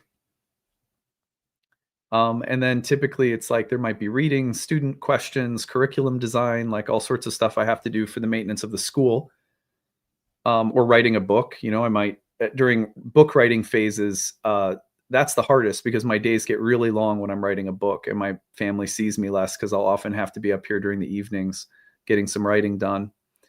But I try to be really careful and not make, I took a lot of breaks. It took me 2 years to write the book, and that I had to be patient so that I could have gotten it done probably in 7 or 8 months, but I took 2 years so that it wasn't interrupting to my family. So I was very careful about that. But then I go to the gym for like 2 to 3 hours, and then I come back and in the evening spend family time. And then it's the exact same thing. And then on the weekends, I teach and try to take the rest of Saturdays and Sundays off in the afternoons to be with my family. And I'm not kidding you when I say that that's like 365. That is the pattern. There's little moments, we might take a little vacation here or there. But even on vacations, I have to produce all of my content in advance, before we go on vacation. It's all got to be done so that while I'm on vacation, I don't have to record. So if I want to go on vacation for like 2 weeks prior to going on vacation, I have a doubled workload because I have to produce everything for while I'm gone, so it's a lot, but I love it too. It's like, I wouldn't do it if I didn't love it. So I can't do it. I can't do any of it without the daily practices, whether it's been meditation or working out or a combination of the two. I cannot do the astrology work daily in the way that I do without a practice that allows me to like purge and like let go of shit. I have to clean out and do that every single day. Otherwise it doesn't happen. Okay.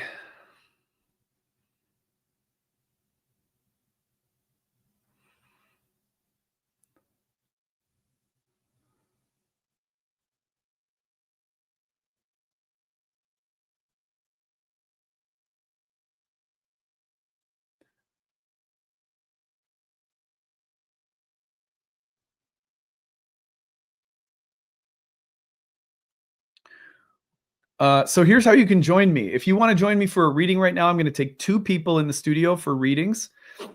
You want to email grabbed@nightlightastrology.com. grabbed@nightlightastrology.com. Email me, and in the subject line of the email, here's what you're going to put.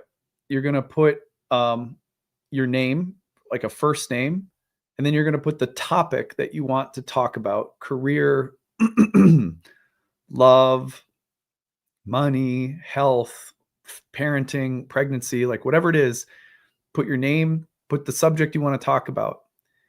Then in the body of the email, put your name again and put your time, date, and location of birth. Time, date, location of birth. A couple of instructions.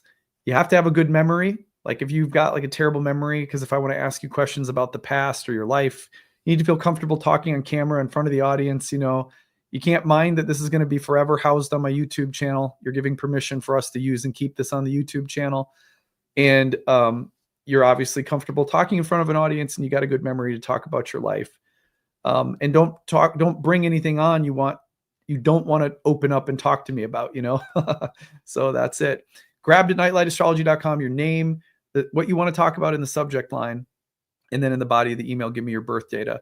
Now, the great news, I think, is that if you're someone who likes astrology, this is going to be a good way to learn astrology by seeing readings done. There's really no better way to learn.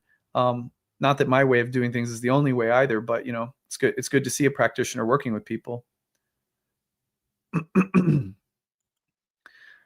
So wait, this is a good question. While you guys are sending them in now, I'll answer a few last questions, then we'll get you guys in here. What kind of workout split do you like the best right now? The last 20 some weeks, I've been on a really intense program with 4 days on, 1 day off, 4 days on, 1 day off. In the 4 days, it's push, pull, arms, legs, push, pull, arms, legs. So yeah, I did not like that. It was just, I'm so ready to be done because it's been, yeah, I mean, I've a lot of growth, right? So that's been, the gains have been awesome, but yeah, I'm definitely ready for maybe like a 2-1-2 or something. So we'll see. We'll see what happens next. Whatever my coach has for me, I just say, aye, aye, captain. Let's go. How do you stay grounded considering all the parasocial energy cords connected to you? I rant and bitch a lot and then feel guilty later. You know, I come on live streams and I vent all my frustration. I'm just kidding. Yeah, I have to be very careful. I don't watch the news. I don't engage much with the comment section anymore. I'm on social media to connect with people in more personal ways, like when people reach out to me and stuff. I like that. But yeah, otherwise I just have to have like tunnel vision, you know. This is the work. I'm here to do the work. The rest is not my business. What people think about me is not my business. And who the people I do care about are the people, you know, the students in my care, my family, you know, like whatever's right in front of me is where I try to stay.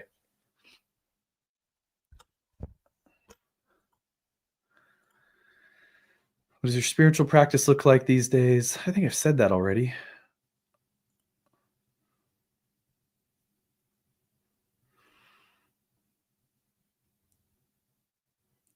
Okay.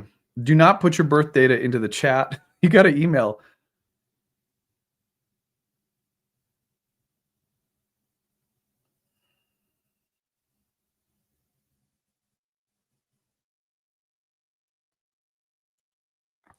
Good answer. Are rituals for transmutation or clearing?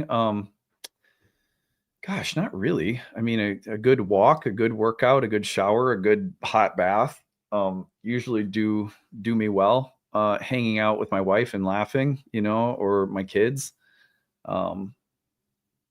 Therapy. I see a therapist. I see a Jungian therapist once a week for, I don't know, like 8 years now, 9 years. That's like all of those things. It's like it takes a village to stay sane and in a, you know, in a public YouTube channel space. All right, let's see what we can do now for some readings here. It's fun hanging out with you guys this morning, but let's get into some readings for sure.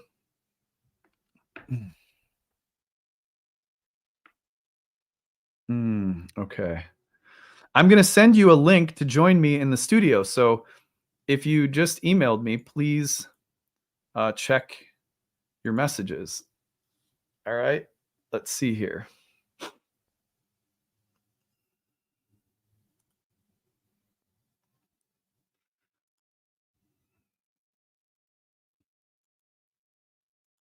Brianna wanting to talk about Uranus transiting your first house. I just sent you a invite. I'm going to invite 3 people in and I can only get to 2, but I always invite a couple more than I can get in just in case people drop off.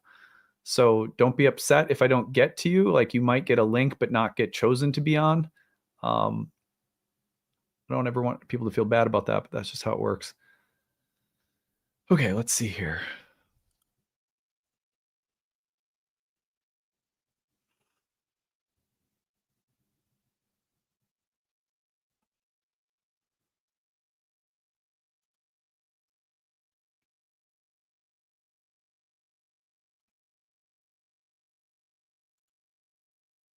All right, Nicole, I'm sending you a link. You want to talk about getting off the Saturn ride. I like that. That's a fun That was different and fun. Let's see.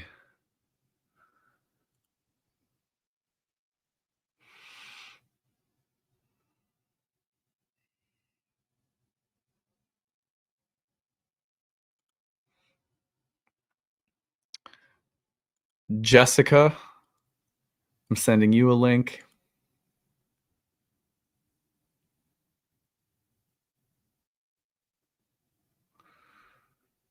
Topics. Make sure to put your topic in the subject.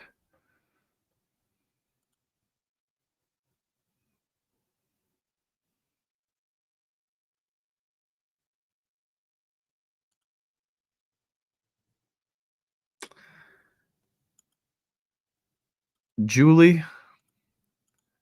Okay, I think I've got like 4 or 5 of you that I've invited in now. So let's start. We'll start there.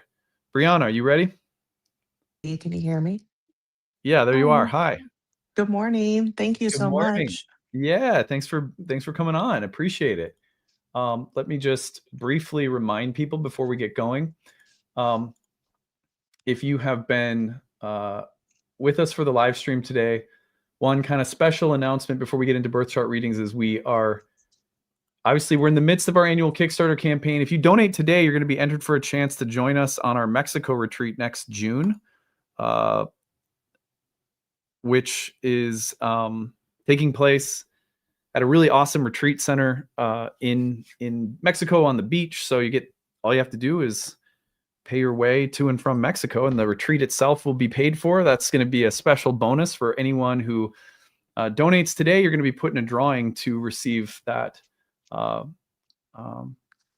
Mexico retreat. So if you haven't donated yet, please do. And now let's, Brianna, is it Brianna or Brianna? Either way is fine. I think it depends on your accent, but I call myself Brianna. Brianna, okay. Yeah. I'm going to put up your birth chart. What's the date of your birth? May 9th, 1989, 7:09 a.m. And the place? San Clemente, California. Now I have you as Gemini rising. Does that sound right? Yes. Okie dokie. Oh man, I did not consider bedhead this morning, but You're fine. You're fine. Okay, tell me if you can see the chart on the screen. Yes, I can. Okay, what are we going to talk about? You tell me. So I like to just understand. So I know that Uranus went through your first house for the past 7 years, and I'm a Taurus sun. So it went through my 12th house, which had a lot of profound changes. Yeah. But I like to see maybe how that's going to be different in the next 7 years in my first house. Like, am I going to get an Adam Elenbaas glow up? That's great. I love that. Okay. So let's just see here. Just overall, you don't have to say anything you don't feel comfortable sharing, but how's your health been? How have you been feeling? um, so yeah, there were a few things, and I just ended a 5-day fast. Okay. Uh, so I've been trying to work on health. I do have like a diagnostic mammogram coming up and some things. So yeah, I don't know. It's not bad, but there are some things I'm trying to improve and work on. Okay. Yeah, fair enough. The reason I ask is because, whenever people ask me about my first house transit, the way that I would put it, even more than the physical transformation, is the transformation of vitality and health. Okay. Anything in the first house that's going to be about glow ups or physical appearance is typically tied to an increase in vitality or spirit. Uranus is a great awakener. And so, as a planet that liberates, revolutionizes, frees, emancipates, its goal in the first house is to emancipate the spirit, the vital force. The spirit is closely it so closely resembles our sense of self and identity, right? Think about it like this. When you feel good and you're just like glowing and feeling vibrant, isn't it in those moments where you go, I feel like me, you Yeah. know, I feel like myself. Yeah. So most of us, when we get really healthy, we come out of difficult habits, whether, it's like drugs in my past or whatever. Someone has maybe they lose weight or whatever the case might be. Typically, the way they talk about the transformation is in terms of identity as well as actual health. I became I became empowered is a typical way that we have of describing what it feels like to go from unhealthy to healthy. Or in and not like and sometimes it's just one very specific way. Like I discovered the rhythm of sleep and wake and rest and recovery, or I discovered, whole nourishing food, or I started doing Pilates or yoga, or something like that happens. And we start talking about ourselves. Like I feel more like myself. I feel um, less stuck in old patterns. The future seems more open. I feel more creative. The creative possibilities and doors are opening more. All of that is because the spirit feels more alive and awake. And when that it's like a flame that's burning bright. When that flame is burning bright, then the sense of being awake and creative possibilities all kind of go together and feel like everything's opening.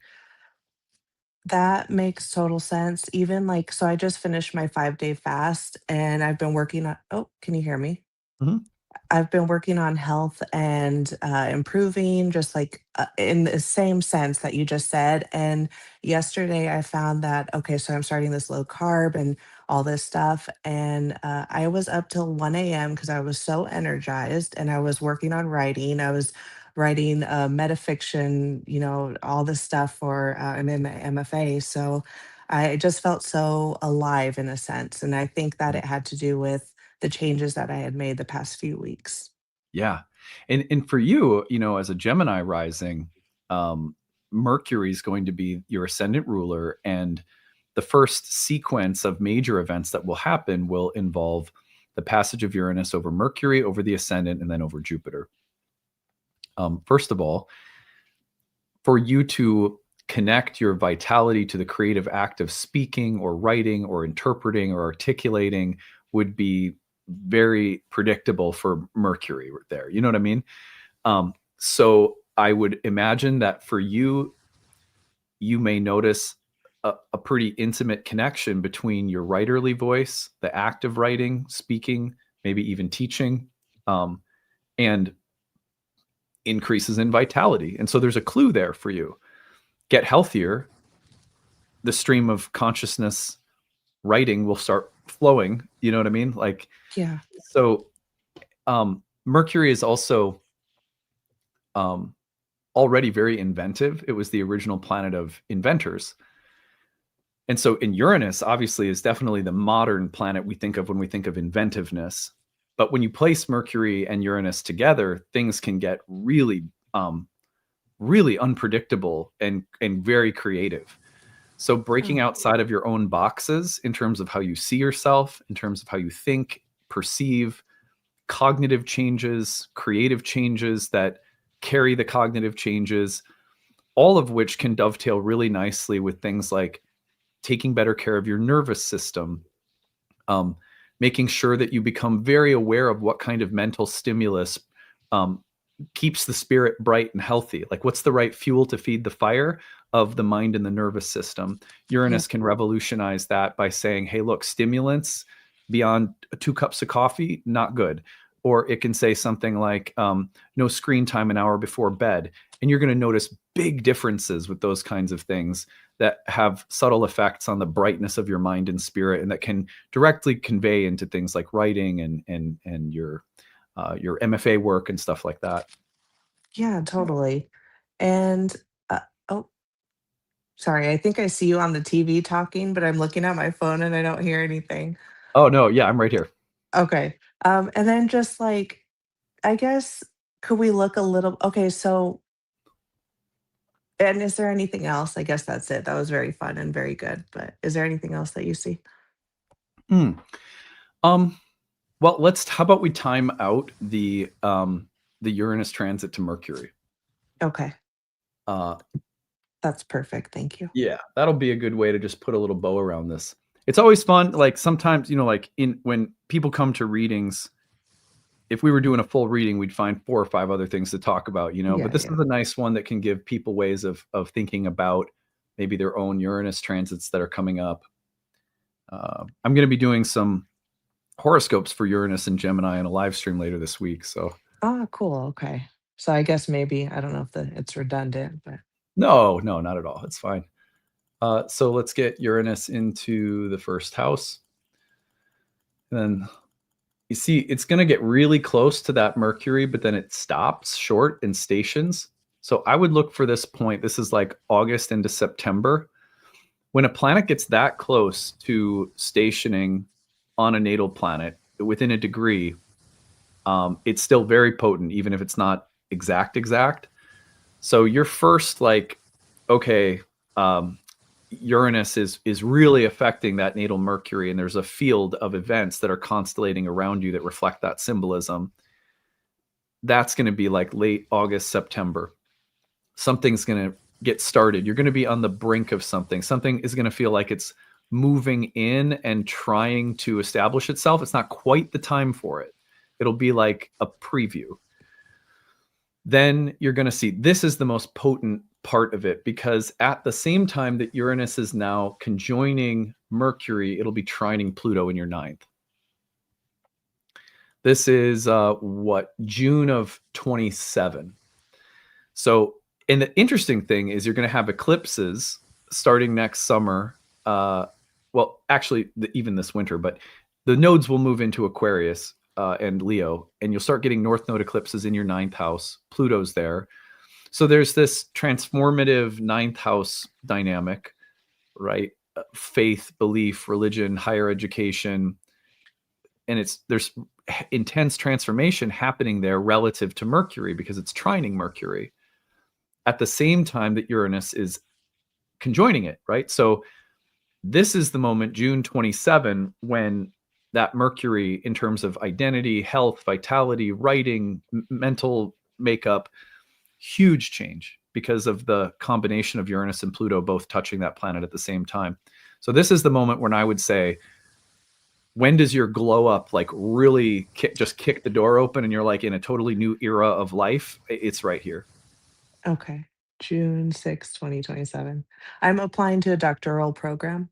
And Okay. so I wonder if I'll, and you mentioned August and September 2026. Mm-hmm. So I wonder if I'll get in and that will be a start. There you go. Yeah. And this could be, who knows? Because then if you take this forward just to show you the process, Uranus is going to cross your ascendant by August 27, right? So the journey continues. And then if we take this back through its retrograde, it'll come back onto your natal Mercury and station, right? So it's basically stationing right on it and in another trine to Pluto in the ninth house by February of 28. And then it's going to go forward again by March of 28, still trining Pluto very closely in the ninth. Now it goes over the ascendant and Jupiter. So it's like it's a long process. And then Pluto will retrograde back into a trine with Mercury. This is August 28. Uranus will retrograde, come back over and station basically on the ascendant in a trine with Pluto, right? You see what I mean? So this is Yeah. March of 29. This would probably track out through a PhD program, maybe start to finish. Do you see what I mean? Yeah. That's crazy. Okay. Very Okay. exciting, though. You're going to Yeah. become a conduit for conversations, probably that are somewhat collective in nature too, like the direction of politics or technology, or questions about what this moment in human history means on like levels of truth and higher meaning. That's a Pluto in the ninth kind of conversation.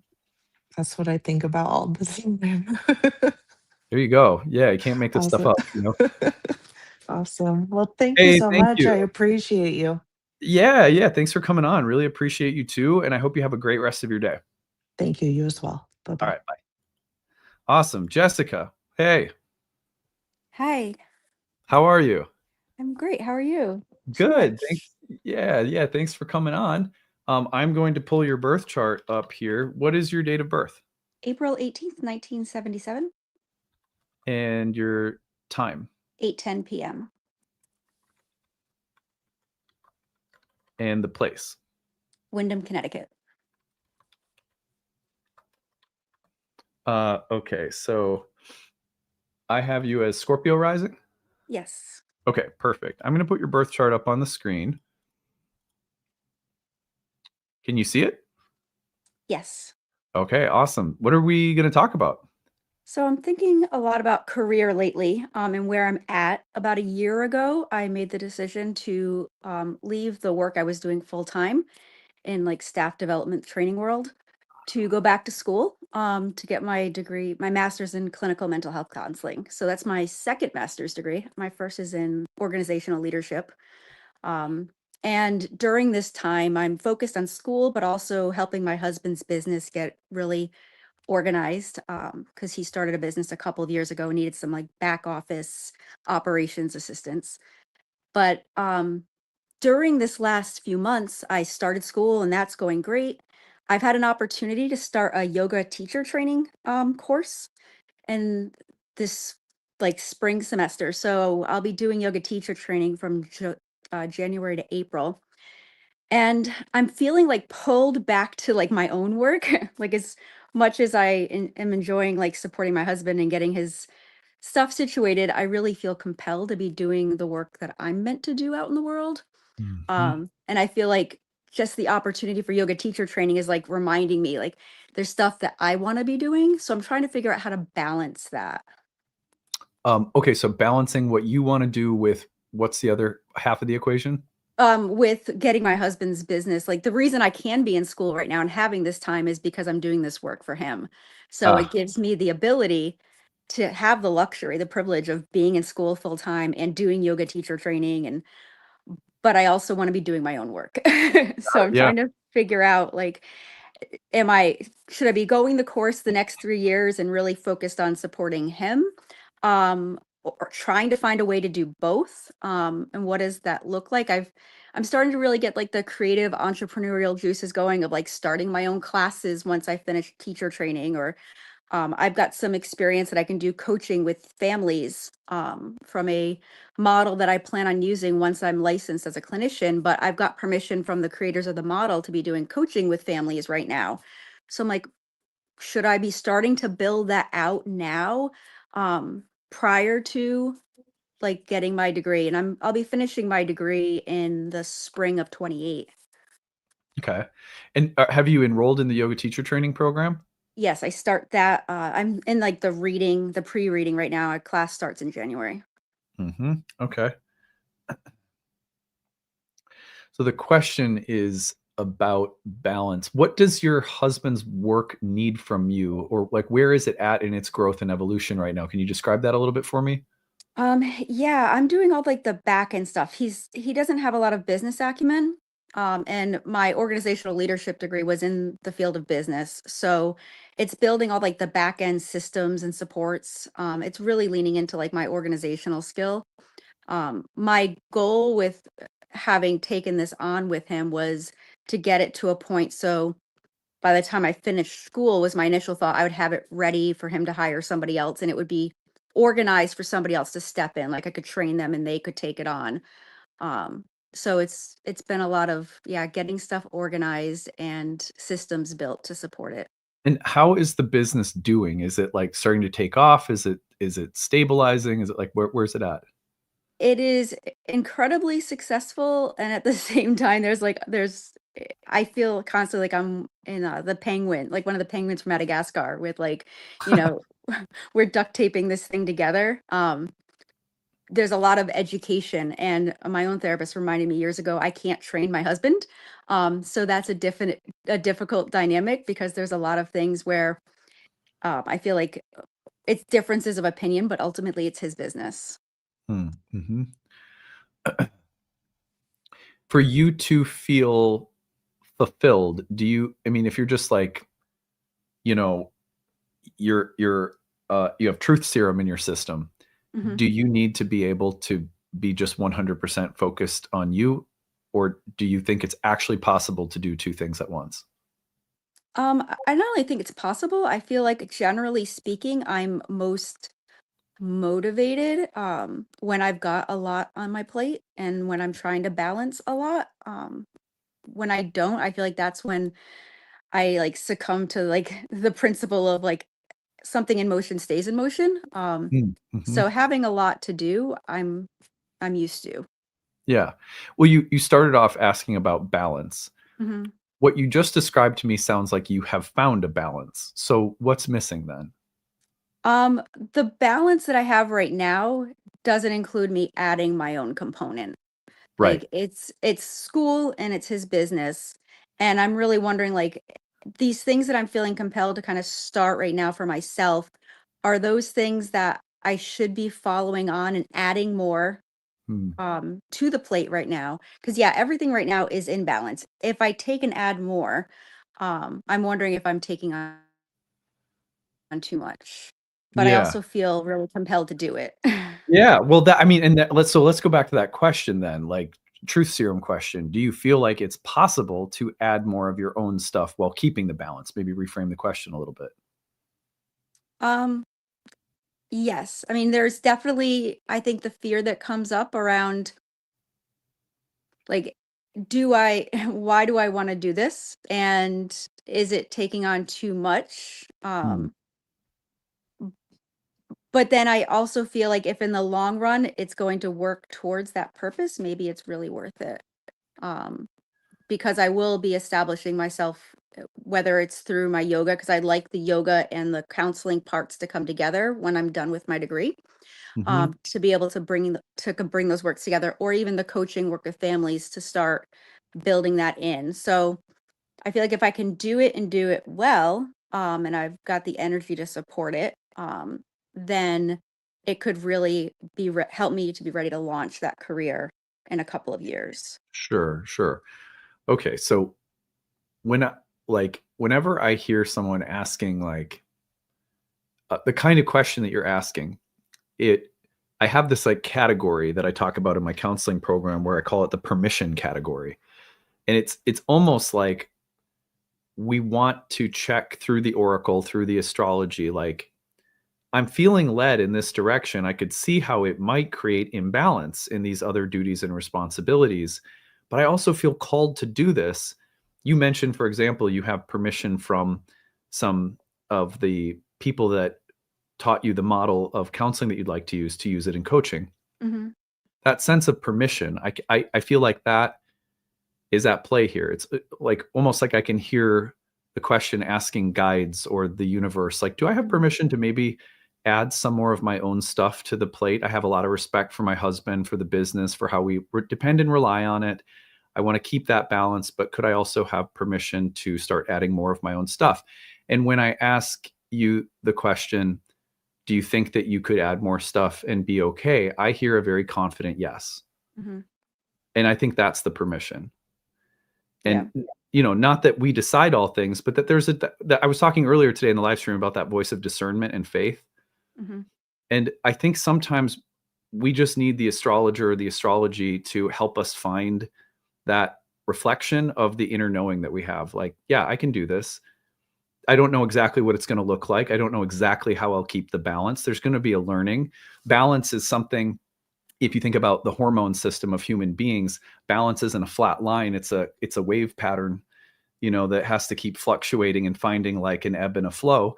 So you might have to find that. There might be some stress in finding that. But Hmm. it sounds to me like you're very aware of all of that. It sounds to me like you have a distinct calling, a sense of purpose, a sense of real care and respect for the precariousness of the balance you have to strike. And you're concerned about having permission. Hmm. And I think all of that, those are all the good omens of someone who's ready to try, who's ready to go Hmm. forward with it. So sometimes I feel like, before I'll find some transits I'll talk about for you. But first I would just say like, it sounds like you're ready. It sounds like it's time. A lot of these things are in motion already too. The yoga teacher training, the counseling, like, so in a way, it's also just like the anticipation. I sometimes use the analogy of, do you have kids? I do. Okay, so you know the like before women go into labor, they get sometimes they get what are called Braxton Hicks. Mm-hmm. You know, it's like they Yes. think they're going into labor, just in case people don't know who are listening. And I remember my wife got Braxton Hicks, you know, and I was like, every time I was like, oh, okay, we're, you know, like, and then, oh, okay, no, it's not there yet. Yeah. And sometimes I also feel like, you know, when there's a creative movement happening in our life and the transit is in process, and you're going like, can I do this? Is it time? Will I be okay? Those are actually like Braxton Hicks of something that's in the process of being born. It's not quite yet, but it's coming. So another way of thinking of what you're experiencing and the stress and the questions around it is just the very first signs of labor creatively. And what I would also point to now would be some of the transits that are coming and what they will bring up. First of all, I suspect that your husband's company is on the brink of becoming even more successful, and maybe more successful than either of you are even imagining for or preparing yourselves for mentally. The reason I say that is because there's some signatures coming up in your chart that I've seen many times when this kind of unexpected leap in growth of a business occurs. Let me just show you. Okay, let's get.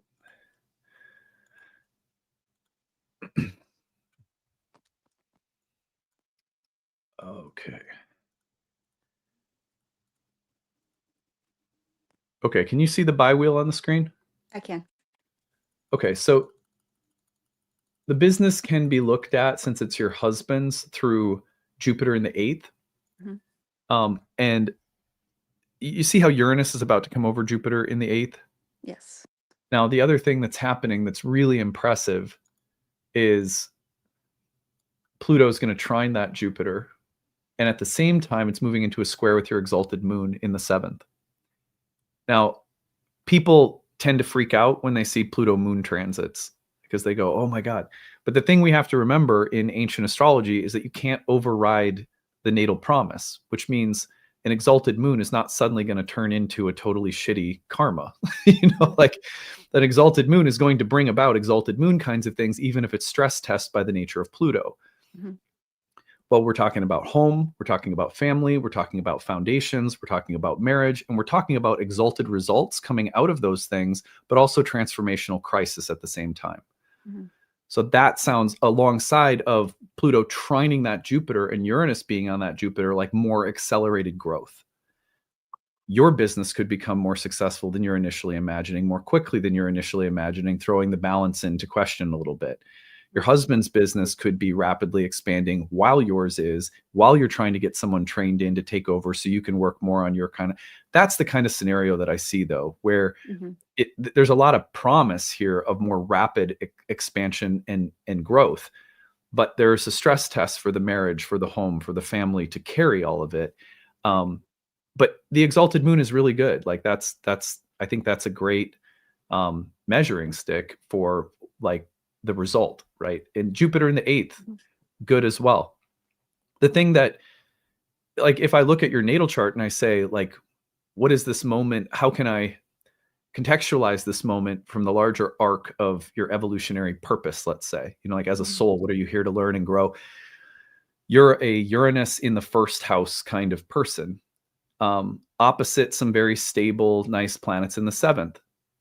So there's going to be competition between holding space for others and personal growth and evolution.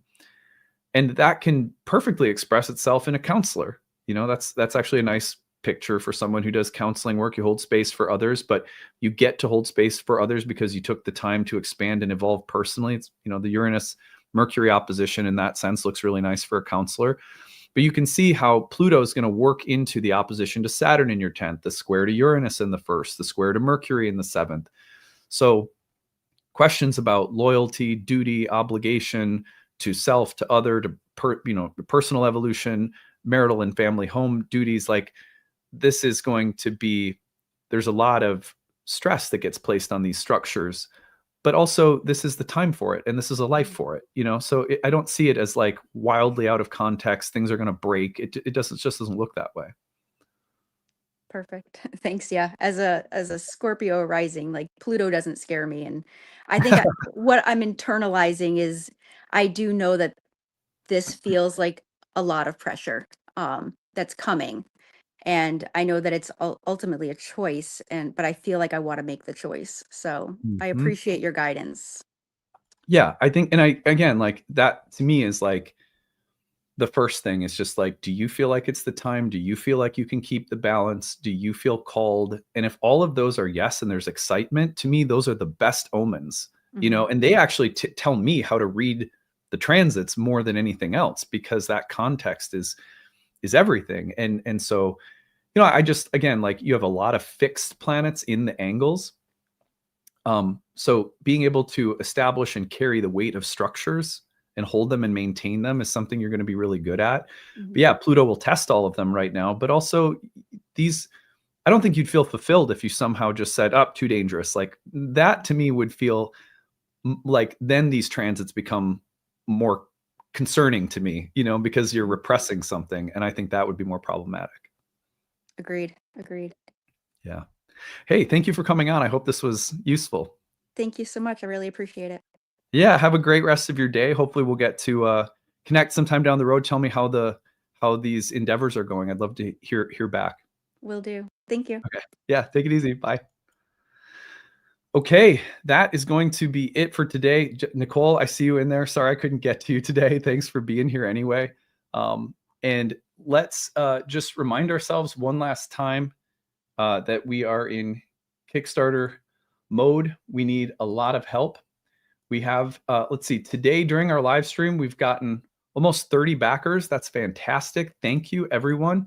And we need about 70 more today to keep pace. So I'm going to put the link to the Kickstarter into the chat one more time. Head over there, donate, help support us. If you donate and pledge today, December 21st, you're going to be entered for a chance to get a free trip to Mexico for our retreat. So I can't thank you enough to everyone who's pitched in today. Someone is saying, "Wow, not even an hour." No, we're over 2 hours now of our live stream. We did a nice long Q&A and then 2 birth chart readings. So yeah, you missed the first part. Go check it out. There was a lot of good stuff there that we started with. Let's see here. Yeah, I think that's about it. I thought there was a question there that I missed about the Kickstarter. Oh yeah, this one. Yeah, you can make a second pledge with a different email address if you want to be entered to win the trip to Mexico today. So yeah, but thank you everyone. It's been lovely to hang out with you. Now, let me tell you about the live streams that are coming up and how you can join us if you are interested. So let me okay, this is going to be weird. There's like a hologram of me.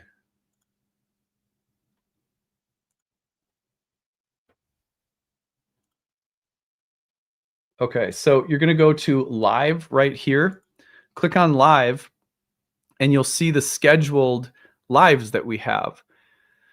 So tomorrow on the 22nd, we're going to talk about Saturn in Aries. How bad is Saturn in Aries really? Because it was traditionally said to be in its fall, and we're going to do horoscopes. So that'll be the live stream for tomorrow. Then on Tuesday, we're doing a talk on the 2026 outer planetary movements, kind of previewing all of them. We're going to start with Uranus and Gemini, talk about that, do horoscopes. There will be giveaways for both of these days too. So if you couldn't donate today, there'll be other stuff we'll be giving away. On Christmas Eve day, we'll be doing the outer planets in 2026, looking at Jupiter entering Leo and opposing Pluto in Aquarius. The day after Christmas, we'll be talking about the nodes and eclipses of 2026. I think is there more? That's then the 28th, there will be free birth chart readings next Sunday. We'll do the same thing we did today, like Q&A and live birth chart readings. And then the 29th, I'll be talking about the Uranus-Pluto trines. And then the 30th and 31st, there will be information about